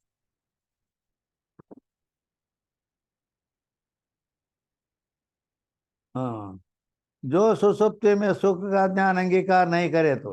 ಇನ್ನು ಸುಸುಪ್ತಿಯಲ್ಲಿ ಸುಖದ ಜ್ಞಾನ ಅಂಗೀಕಾರ ಮಾಡದಿದ್ರೆ ಅಲ್ಲಿ ಜ್ಞಾನ ಇಲ್ಲ, ಏನೂ ಇಲ್ಲ ಅಂದರೆ ಕಹೇತು ಜ್ಞಾನಿಕೆ ಜಾಗಿಕೆ ಮೈ ಸುಖ से सोया ये ಸುಸುಪ್ತಿ के ಸುಖ की ಸ್ಮೃತಿ ಹೋವೆ. ಜಾಗಿಕೆ ಅಂದ್ರೆ ಎಚ್ಚರವಾದಾಗ, ಜಾಗೃತವಾದಾಗ, ಎಚ್ಚರಾಗಿ ನಿದ್ರೆಯಿಂದ ಎಚ್ಚರ ಪಟ್ಟಾಗ ಮೈ ಸುಖ से सोया ನಾನು ಇಲ್ಲಿವರೆಗೆ ಸುಖವಾಗಿ ಮಲಗಿದ್ದೆ ಅಂತೇಳಿ ಸುಸುಪ್ತಿಯ ಸುಖದ ಸ್ಮೃತಿ ಆಗುತ್ತದೆ. ಆ ಸುಖದ ಅನುಭವ ಆಗೈತಿಲ್ಲ ಅಲ್ಲೇ, ಅದಕ್ಕೆ ಸ್ಮೃತಿ. ಈಗ ಹೇಳುವ ಸಮಯದಲ್ಲಿ ಅದು ಪ್ರತ್ಯಕ್ಷ ಅಲ್ಲ, ಅದು ನೆನಪ. ಶಾಸ್ತ್ರೀಯ ಶಬ್ದದಲ್ಲಿ ಸ್ಮೃತಿ. ಸ್ಮೃತಿ ಅಂದರೆ ಸ್ಮೃತಿಯ ಲಕ್ಷಣವೇನು?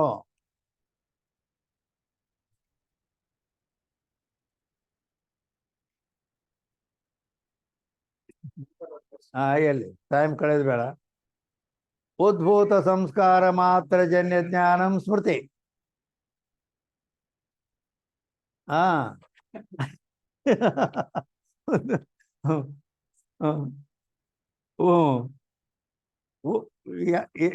ಎಲ್ಲ ನಮ್ಮ ಕಂಪ್ಯೂಟರ್ದಲ್ಲಿ ಬರೀ ಅವು ಎಲ್ಲ ಇದೇ ಬಿಡ್ತಾವ. ಶಬ್ದ ಬರ್ತಂದ್ರೆ ಬರೀ ಸರ್ಚ್ ಮಾಡಿದ್ರೆ ಅದ್ರದ್ದು ಪೂರಾ ರೆಕಾರ್ಡ್ ಸಹಿತ ಬಂದ್ಬಿಡ್ತೈತಿ. ಉದ್ಭೂತ ಸಂಸ್ಕಾರ ಮಾತ್ರ ಜನ್ಯ ಜ್ಞಾನಂ ಸ್ಮೃತಿ.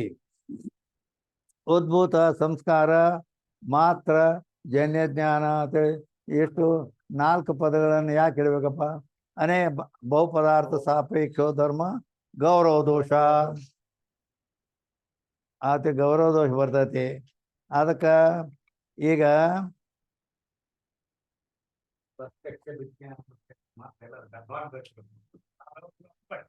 ಯಾವಾಗ ಬರ್ತೈತಿ ಅದು?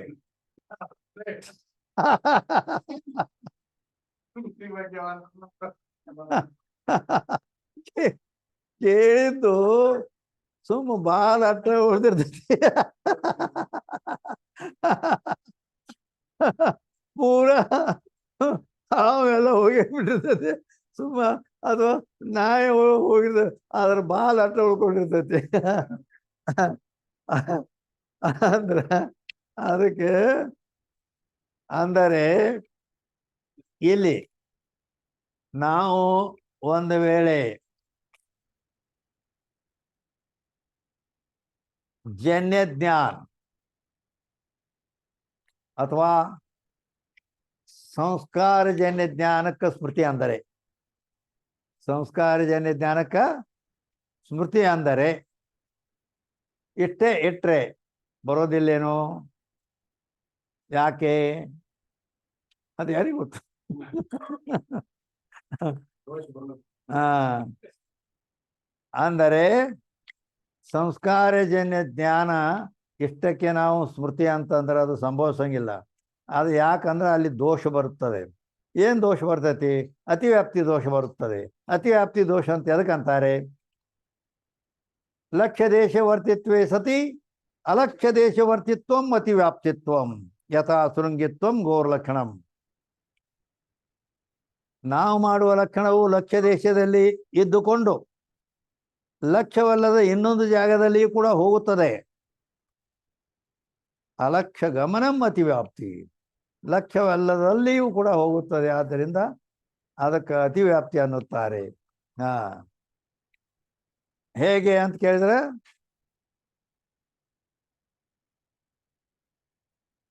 ಶೃಂಗಿತ್ವಂ ಗೋರ್ಲಕ್ಷಣಂ, ಕೊಂಬುಗಳುಳ್ಳದ್ದೇ ಆಕಳು ಅಂದ್ರೆ ಎಮ್ಮೆಯಲ್ಲಿ ಹೋಗುತ್ತದೆ.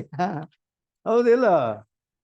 ಅದಕ್ಕೆ ಈಗ ಇಲ್ಲಿ ಎಲ್ಲಿ ಹೋಯ್ತು? ಈಗ ಆ ಎಮ್ಮೆಯಲ್ಲಿ ಹೋಯ್ತು, ಅಲ್ಲಿ ಇದು ಎಲ್ಲಿ ಹೋಗೈತಿ? ಆ ಇದು ಎಲ್ಲಿ ಹೋಯ್ತು ಯಾರಿಗೂ ಗೊತ್ತ. ಅಂದರೆ ಈಗ ಸಂಸ್ಕಾರಜನ್ಯ ಜ್ಞಾನಕ್ಕನ ಸ್ಮೃತಿ ಅಂತಂದರೆ ಪ್ರತ್ಯಭಿಜ್ಞಾ ಪ್ರತ್ಯಕ್ಷದಲ್ಲಿ ಅತಿವ್ಯಾಪ್ತಿ ಆಗುತ್ತದೆ.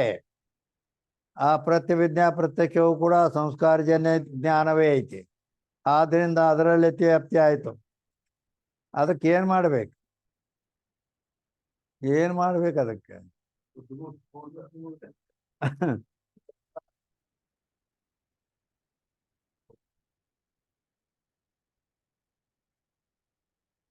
ಹೇಳ್ತೇವೆ.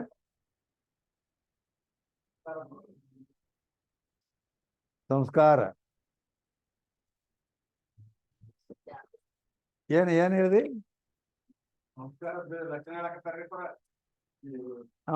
ಅದೇ ಒಟ್ಟ ನೀ ಸುಮ್ ಕುಂದ್ರದ ಬೇಸಿಗೆ. ಅಂದ್ರ ಆವಾಗ ನಾವು ಏನ್ ಮಾಡಿದೀವಿ ಅಂತ ಕೇಳಿದರೆ ಏನ್ ಮಾಡಿದೀವಿ?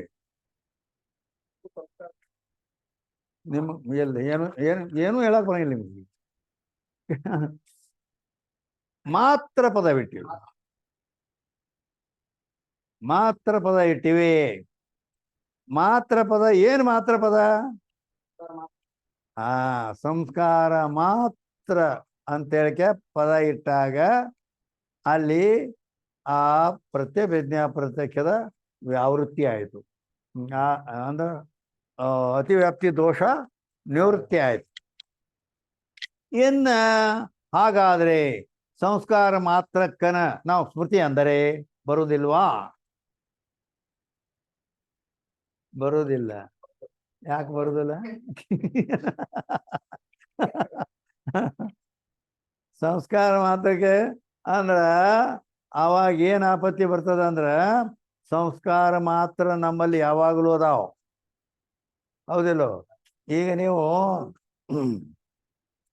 ಈಗ ಈಗ ಒಂದು 2 ವರ್ಷ ಆಯ್ತು ನೀವು ಶಾಸ್ತ್ರ ಕೇಳಕತ್ತಿ.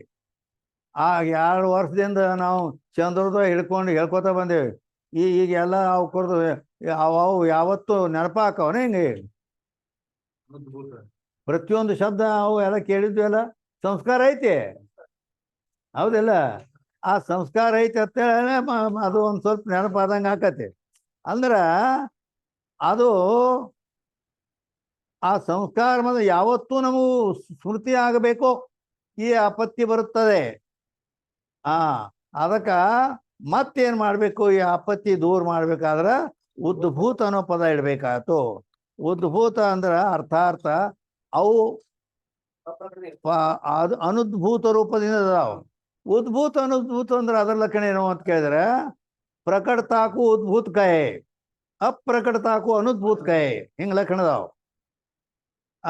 ಅಂದ್ರ ಅವು ನಮ್ಮಲ್ಲಿ ಸಂಸ್ಕಾರ ಮೊದಲಿನಿಂದ ಅದಾವ, ಅನುದ್ಭೂತದಿಂದ ಅದಾವ.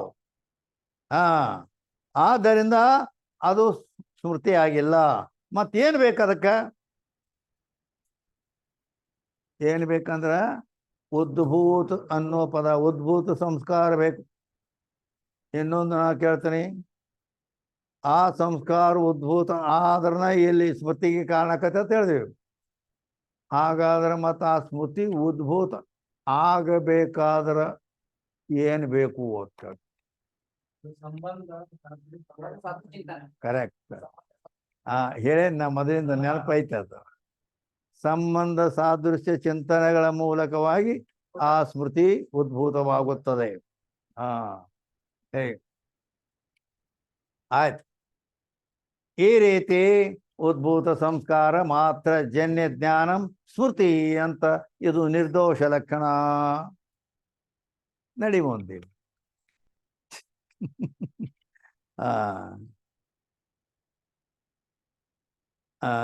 ಎಲ್ಲಿ ಹೋಗ್ತದು?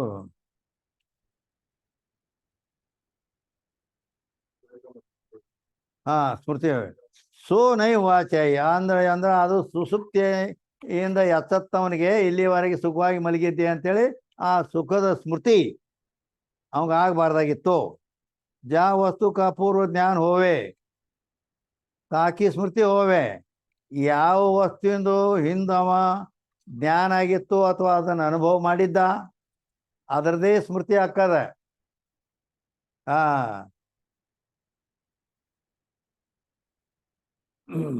ಆದ್ದರಿಂದ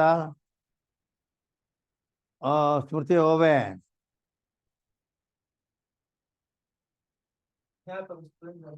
ಅವ್ರ ಅಜ್ಞಾತ ವಸ್ತುಕ್ಕೆ ಸ್ಮೃತಿ ಹೋವೇನೆ. ಅಜ್ಞಾತ ವಸ್ತು ಅಂದ್ರೆ ಅನುಭವ ಮಾಡಿಲ್ಲ, ಆದ್ರೆ ಜ್ಞಾನ ಇಲ್ಲ ಅಂದ್ರೆ ಅದ್ರ ಸ್ಮೃತಿ ಆಗೋದಿಲ್ಲ. और सुसुप्ति के सुख की ಜಾಗ के ಸ್ಮೃತಿ ಹೋವೆ. ಆದರೆ ಸುಸುಪ್ತಿಯ ಸುಖದ್ದು ಎಚ್ಚರಾದ ಮೇಲೆ ಸ್ಮೃತಿ ಆಗುತ್ತದೆ. ಯಾತೆ ಸುಸುಪ್ತಿ ಮೇ ಸುಖ ಜ್ಞಾನ ಹೋವೆ. ಆದ್ದರಿಂದ ಆ ಸುಸುಪ್ತಿ ಅವಸ್ಥೆಯಲ್ಲಿ ಅವನು ಸುಖದ ಅನುಭವ ಅಥವಾ ಅದರ ಜ್ಞಾನ ಅವನಿಗೆ ಇತ್ತು. ತಾ ಜ್ಞಾನಕ್ಕೆ ಜನಕ್ ಇಂದ್ರಿಯಾದಿಕ್ ಸುಸುಪ್ತಿ ಮೇ ಆಯ್ನೆ. ಅಲ್ಲೇನು ಆ ಸುಖದ ಜ್ಞಾನ ಆಗ್ಯದ, ಆ ಜ್ಞಾನಕ್ಕೆ ಕಾರಣವಾದ ಇಂದ್ರಿಯಗಳಾಗಲಿ ಅಲ್ಲಿ ಏನಾರ ಸುಸುಪ್ತಿಯಲ್ಲಿ ಇದ್ದು ಏನು ಇಲ್ಲ. ಯಾತೆ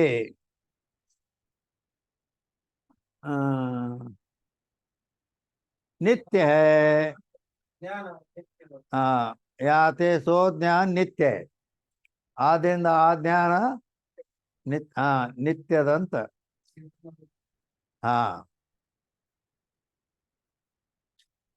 ಯಾತೆ ಸೋ ಜ್ಞಾನ ನಿತ್ಯ.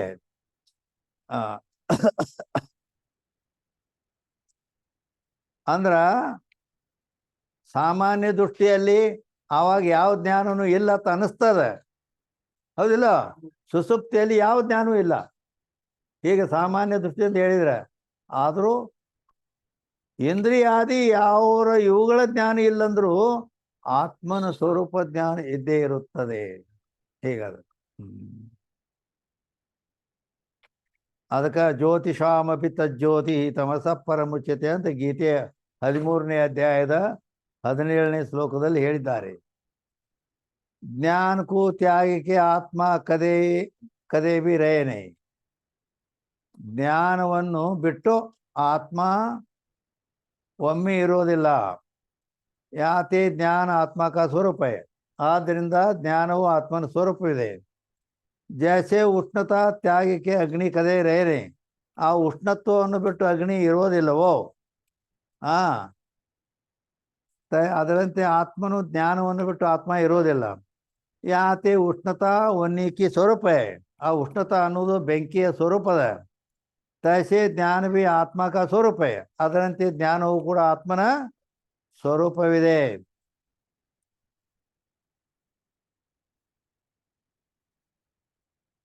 ಜೋ ಆಗಮಪಾಯಿ ಹೋವೆ ಸೋ ಗುಣ ಹೋವೆ ಯಾವ್ದು ಆಗಮಪಾಯಿ ಇರ್ತದ ಅದು ಗುಣ ಇರ್ತದೆ. ಉಷ್ಣತಾ और ज्ञान ಆಗಮಪಾಯಿ ಹೈನೆ ಆ ಅಗ್ನಿಯ ಉಷ್ಣತಾ ಮತ್ತು ಆತ್ಮನ ಜ್ಞಾನ ಇವು ಆಗಮಪಾಯಿ ಹೈನೆ ಅಲ್ಲ. ಯಾತಿ ಅಗ್ನಿ और ಆತ್ಮ के ಸ್ವರೂಪ ಆ ಉಷ್ಣತಾ ಅನ್ನೋದು ಅಗ್ನಿಯ ಸ್ವರೂಪ, ಜ್ಞಾನ ಅನ್ನೋದು ಆತ್ಮನ ಸ್ವರೂಪ ಇದೆ. ಅವ್ರ ಆ ಉಷ್ಣತೆ ಅಗ್ನಿಯ ಉಷ್ಣತೆಯನ್ನ ಇದು ಮಾಡ್ತಾ ಇರ್ಬೇಕು. ಅಗ್ನಿ ಒಳಗೆ ಅದ್ರ ಇದ್ರಾಗ ಸುಡುದ್ರಾಗ ಕೈ ಹಾಕಿ ಬಿಡ್ತಾರೆ. ಅಂದ್ರ ಅದು ಅದು ಬೇರೆ. ಅದು ಅಂದ್ರ ಅದು ಸ್ವರೂಪ ಅಂದಾಗ ಅದು ನಾಶರಹಿತ ಲೆಕ್ಕ ಐತಪ್ಪ. ಇಲ್ಲ, ಅದು ಈ ಕೆಲವೊಂದು ಇದು ದೃಷ್ಟಾಂತ ಏಕದೇಶಿ ಹೋವೆ.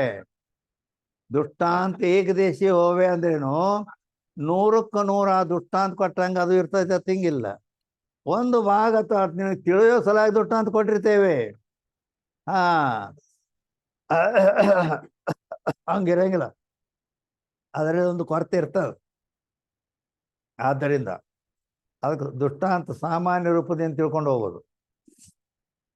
ಹಂಗಂದ್ರೆ ಪ್ರತಿಯೊಂದರಲ್ಲಿ ಮತ್ತೆ ದೋಷ ಬಂದ ಬಿಡ್ತಾವ ಅಲ್ಲಿಂದ. ಹೇಗೆ ಅದಕ್ಕೆ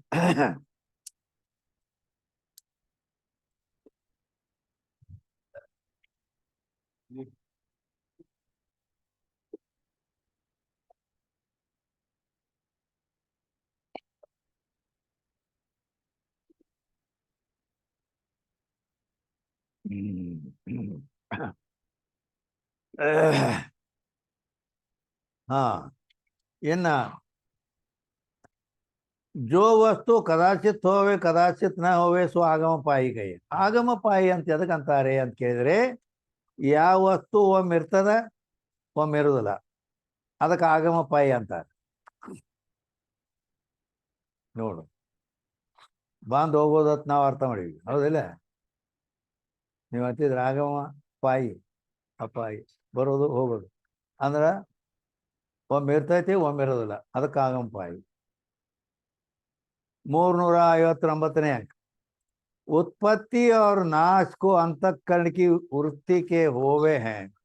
ಉತ್ಪತ್ತಿ ನಾಶಗಳು ಅಂತಃಕರಣದ ವೃತ್ತಿಗೆ ಆಗ್ತದೆ, ಪರಂತು ಜ್ಞಾನಕ್ಕೆ ನೈ.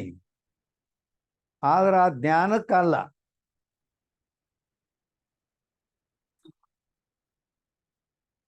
ಇದೇನು ಗೊತ್ತಾತಾನೆ?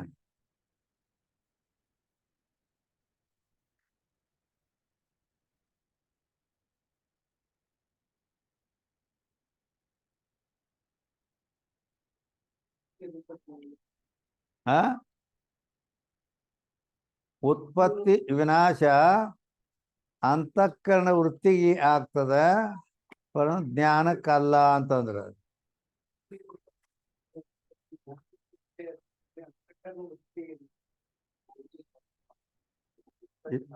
ಏನು? ಹಾ ಹಾ उत्पत्ति विनाश अंतःकरण की वृत्ति का होवे, परंतु ज्ञान का नहीं.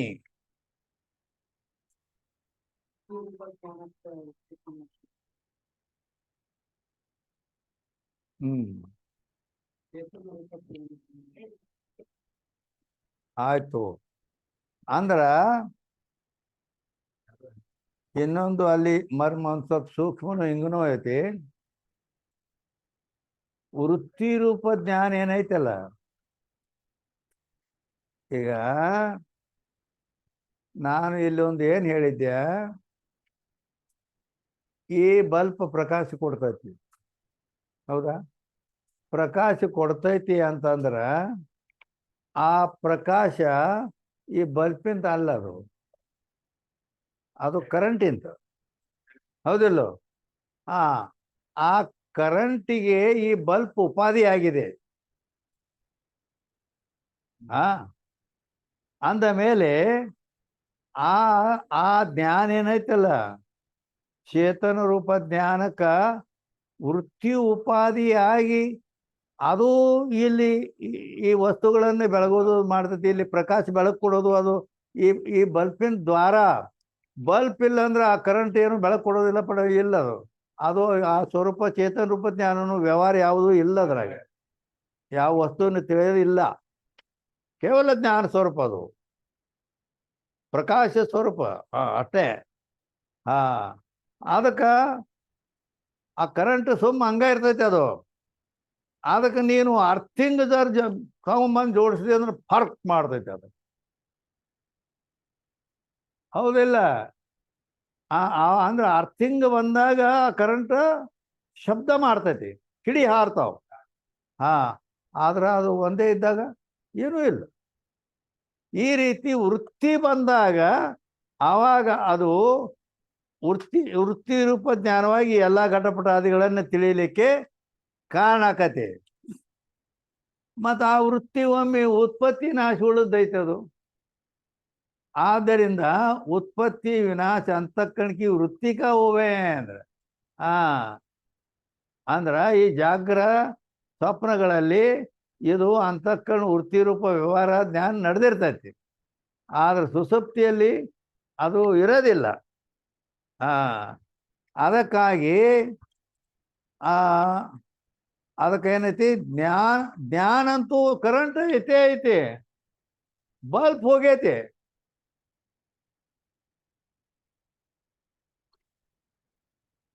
ನಾ ಹೇಳೋದು ತಿಳಿತಾನೆ. ನಾ ಉಪರಾಟಿ ಹೇಳೇನಿ. ಈಗ ಹೆಂಗೆ ಉಪರಾಟಿ ಹೇಳೇನಂದ್ರೆ, ಆ ಕರೆಂಟ್ ಇದು ಈ ಬಲ್ಪಿಗೆ ಬಂದೈತಿ, ಕರೆಂಟ್ ಹೋಯ್ತಂದ್ರೆ ಇದನ್ನು ಹೋಗ್ತೈತಿ ಅಂತ ಹಿಂಗೆ ಹೇಳಿದ್ದೆ. ಕರೆಂಟ್ ಹೋಗೋದಿಲ್ಲ, ಈ ಕರೆಂಟ್ ಯಾವತ್ತೂ ಇರೋದೈತೆ ಅದು. ಮತ್ತು ಇಲ್ಲೇನು ಮಾಡ್ಬೇಕು? ಇಲ್ಲೇನು ಬಲ್ಪಿನ ಕಡೆ ಬಲ್ಬ್ ಹೋಗೈತಿ, ಹೌದಿಲ್ಲ? ಬಲ್ಬ್ ಹೋಗೈತಿ, ಕರೆಂಟ್ ಐತಿ. ಮತ್ತೆ ಲೈಟ್ ಹತ್ತುವಲ್ಲ, ಬಲ್ಬ್ ಹೋಗೈತಿ. ಆ ಬರೋದು ಹೋಗೋದು ಅದು ಕರೆಂಟ್, ಇದು ಬಲ್ಪಿಂದ ಅದ. ಹಂಗ ಅಂತ ಕಾರಣ ವೃತ್ತಿದ ಅದ. ಆದ್ರೆ ಆ ಕರೆಂಟ್ ಅಂತೂ ಯಾವಾಗಲೂ ಇರ್ತೈತಿ. ಹಂಗ ಸ್ವರೂಪ ಜ್ಞಾನ ಏನೈತೆ, ಚೇತನ ರೂಪ ಜ್ಞಾನ ಯಾವಾಗಲೂ ಇರೋದು. ವೃತ್ತಿ ಒಮ್ಮೆ ಉಪಾಧಿಯಾಗಿ ಬಂದು ವ್ಯವಹಾರ ಮಾಡ್ತೈತಿ, ಮತ್ತೊಮ್ಮೆ ಹೋಗ್ತೈತಿ. ಬರೋ ಹೋಗೋದು, ಇರೋದು ಇಲ್ಲ ಆಗೋದು. ಹಿಂಗ್ ಅದ ಈ ರೀತಿ.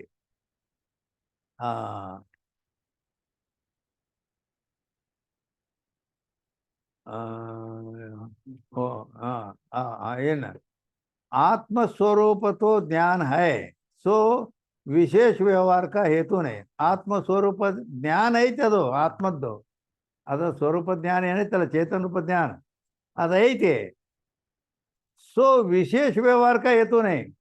ಇದು ಮೊಬೈಲ್ ಐತಿ, ಇದು ಗ್ರಂಥ ಐತಿ, ಇದು ಟೇಬಲ್ ಐತಿ, ಹಿಂಗೇನು ಯಾವ ವ್ಯವಹಾರ ಮಾಡೋದಿಲ್ಲ ಅದು. ವ್ಯವಹಾರ ಅದರಲ್ಲಿ ಇಲ್ಲ. ಅದಕ್ಕೆ ಹೇಳಿಲ್ಲ, ಏನಿಲ್ಲ, ಬರೀ ಪ್ರಕಾಶ ಮಾಡೋದು ಅಷ್ಟೇ.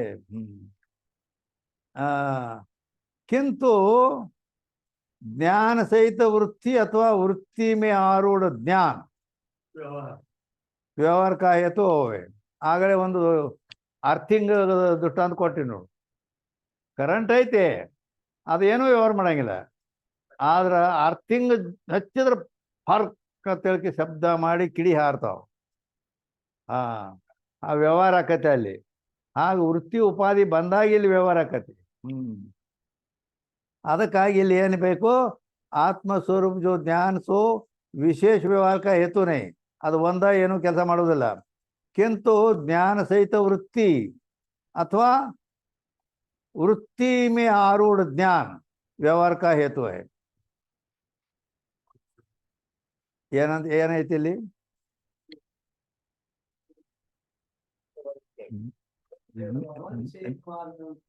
ಅವಚ್ಛೇದವಾದ ಇರಲಿ, ಇಲ್ಲಿ ಎರಡು ಕೊಟ್ಟಾರ ಅವ್ರ. ಅಂದ್ರ ಜ್ಞಾನ ಸಹಿತ ವೃತ್ತಿ ಅಥವಾ ವೃತ್ತಿ ಸಹಿತ ವೃತ್ತಿ ಮೇ ಆರೂಢ ಜ್ಞಾನ.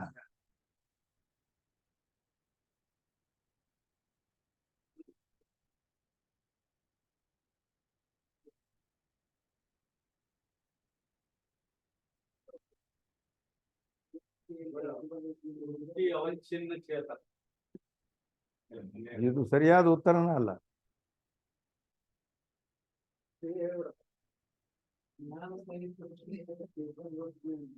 ಆ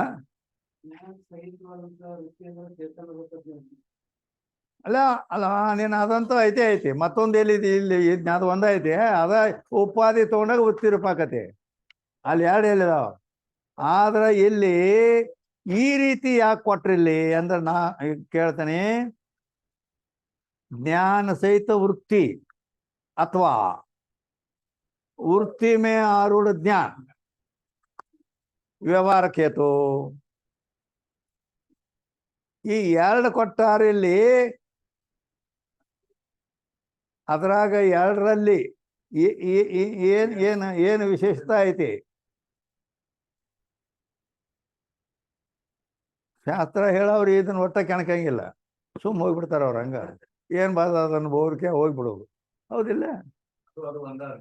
ಹಾ, ಅವ್ರ ದೃಷ್ಟಿಯಲ್ಲಿ ಎರಡು ಒಂದಾವ.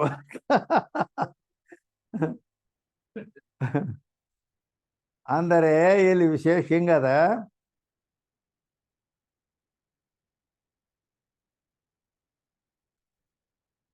ಜ್ಞಾನ ಸಹಿತ ವೃತ್ತಿ ಅನ್ನೋದು ಕರೆಕ್ಟ್ ಐತಿ. ವೃತ್ತಿ ಮೇ ಆರೂಢ ಜ್ಞಾನ ವ್ಯವಹಾರ ಕಾ ಹೇತು ಅಂದದ್ದು ಸರಿ ಇಲ್ಲ.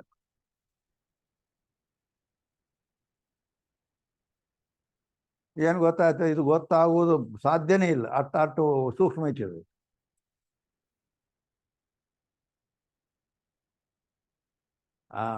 ಅಂದರೆ ಪದಗಳು ನೋಡು. ಅಂದ್ರ ಇಲ್ಲಿ ಜ್ಞಾನ ಸಹಿತ ವೃತ್ತಿ, ಹೌದಾ? ಇಲ್ಲಿ ವೃತ್ತಿ ಸಹಿತ ಜ್ಞಾನ ಆರೂಢನು ಎಲ್ಲ ಒಂದ. ಅಂದ್ರ ಇಲ್ಲಿ ಜ್ಞಾನ ಸಹಿತ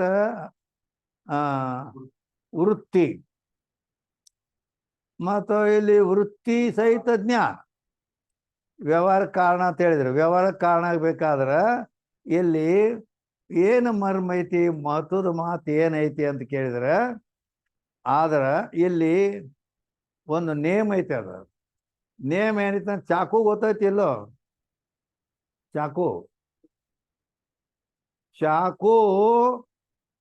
ಚಾಕುವಿನಲ್ಲಿ ಎರಡು ಭಾಗ ಇರ್ತೈತಿ. ಒಂದು ಹಿಡಿಕೆತ್ತಿರ್ತೈತಿ, ಒಂದು ಮುಂದೆ ಕೊಯ್ಯೋದು ದಾರ ಇರ್ತೈತಿ, ಹೌದಲ್ಲ? ಹಾ, ಈಗ ನೀ ಚಾಕು ತಗೊಂಡ್ಕ ಮತ್ತು ಅದನ್ನ ವ್ಯವಹಾರ ಮಾಡೋಣ, ಆ ಹಿಡಿಕಿ ಮುಂದೆ ಮಾಡಿಕ ಹಿಂಗೆ ಹಿಡ್ಕೊಂಡ್ರೆ ವ್ಯವಹಾರ ಆಕೈತೇನ? ಇಲ್ಲ. ಹಾಗೈತಿ ಇಲ್ಲಿ.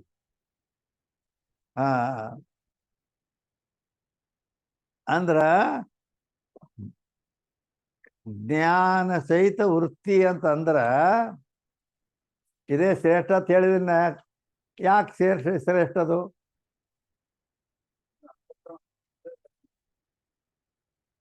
ಇಲ್ಲಿ ತನ ಹೇಳೇನಿ, ಈಗೆಲ್ಲ ಚಾಕು ದುಟ್ಟ ಅಂತನೂ ಕೊಟ್ಟೇನೆ.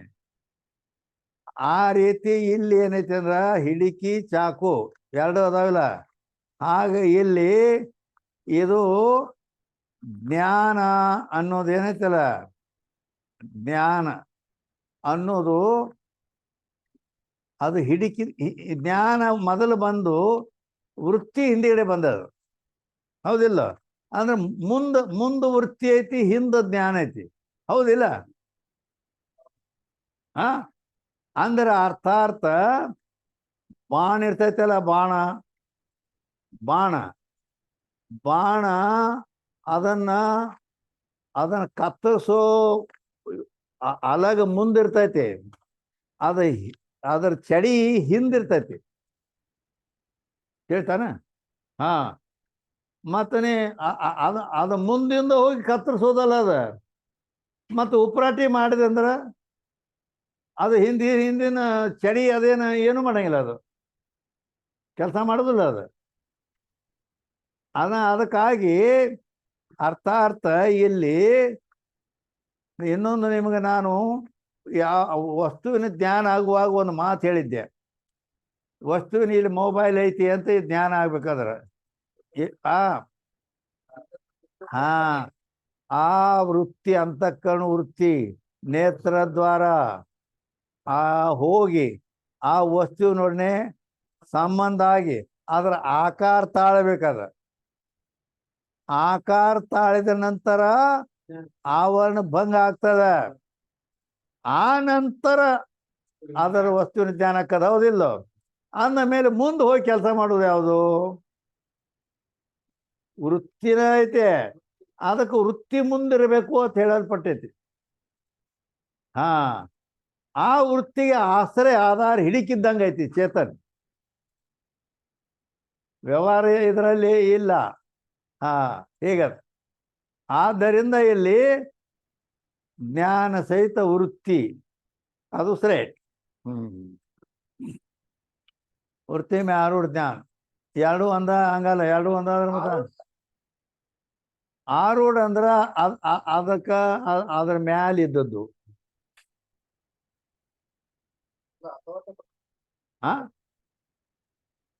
ಅಥವಾ ಅಂದ್ರೆ ಅದನ್ನ ರೆಡಿ ಇದನ್ನ ರೆಡಿ ಅಂತ ಹಿಂಗೆ ಎರಡು ಕೊಟ್ಟಾರ ಅವ್ರು ಸಾಮಾನ್ಯ ರೂಪದಿಂದ ಎರಡು ಹೇಳ್ಯಾರ. ನಾವು ಅದ್ರಾಗ ವಿಶೇಷ ಏನು ಅನ್ನೋದನ್ನ ಕಂಡು ಹಿಡಿಯೋದು ಹಿಂಗೆ. ಹೀಗೈತೆ ಅದು. ಅದಕ್ಕೆ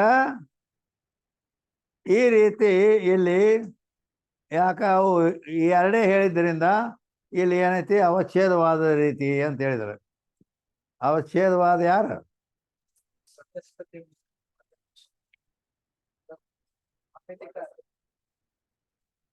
ವಾಚಸ್ಪತಿ ಮಿಶ್ರ ಅವಚ್ಛೇದವಾದ. ಭಾಮಿನಿ ಷಟ್ಪದಿಯ ಭಾಮತಿ ನಿಬಂಧಕಾರ. Correct correct correct. ಅವಂದೆಲ್ಲ ಕತೆ ಹೇಳ್ಯಾವಲ್ಲ. 50 ವರ್ಷ ಅಂತ ಹೇಳಿ. ಆಭಾಸವಾದಮೇ ಈಗ ಅವಚ್ಛೇದವಾದದ ರೀತಿ ಆಯ್ತು. ಆಭಾಸವಾದಮೇ ಆಭಾಸ ಸಹಿತ ವೃತ್ತಿ ಸೆ ವ್ಯವಹಾರ ಹೋವೆ. ಆಭಾಸವಾದದಲ್ಲಿ ಆಭಾಸ ಸಹಿತ ವೃತ್ತಿ, ಅಲ್ಲಿ ಬರೇ ವೃತ್ತಿ ಹೇಳ್ಯಾರ, ಇಲ್ಲಿ ಆಭಾಸ ಸಹಿತ ವೃತ್ತಿ ಸೆ ವ್ಯವಹಾರ ಹೋವೆ. आभास द्वारा अथवा साक्षात वृत्ति द्वारा आत्म स्वरूप अज्ञान से ही सर्व व्यवहार सिद्ध होवे. अंद्रेनु ಇಲ್ಲಿ ಆಭಾಸವಾದ ಮೇಲೆ ಆಭಾಸ ಸಹಿತ ವೃತ್ತಿ ಸೇ ವ್ಯವಹಾರ ಹೋವೆ. ಅಲ್ಲಿ ಆಭಾಸವಾದಲ್ಲಿ ಆಭಾಸ ಸಹಿತ ವೃತ್ತಿ, ಅಲ್ಲಿ ಬರೇ ವೃತ್ತಿ ಹೇಳ್ಯಾರ, ಇಲ್ಲಿ ಆಭಾಸ ಸಹಿತ ವೃತ್ತಿ. ಆ ವೃತ್ತಿಯಲ್ಲಿ ಆಭಾಸನೂ ಇರ್ತಾರೆ.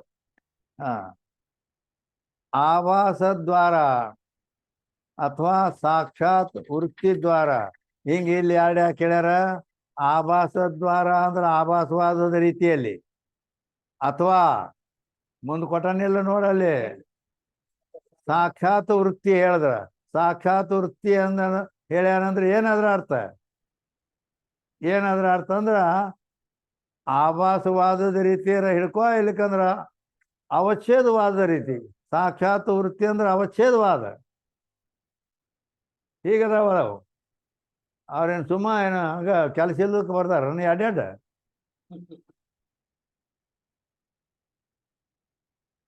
आत्मस्वरूप ज्ञान से ही सर्व व्यवहार सिद्ध होवे हैं.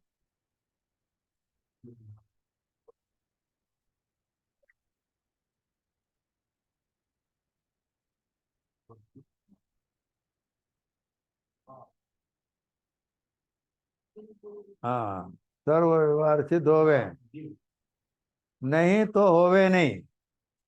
ಇಲ್ಲಾದ್ರ ಇದ್ರಾಗ ಒಂದು ಬಿಟ್ರೆ ವ್ಯವಹಾರ ಆಗುವುದಿಲ್ಲ. इस रीति से सर्व का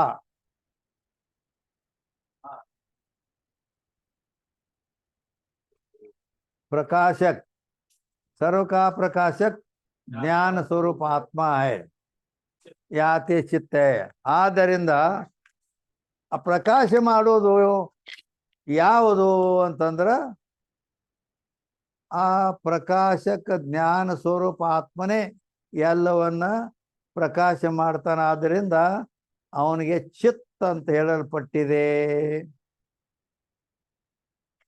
ಅಂತೇಳಿ ಇಲ್ಲಿಯವರೆಗೆ 12 ಆಯ್ತು.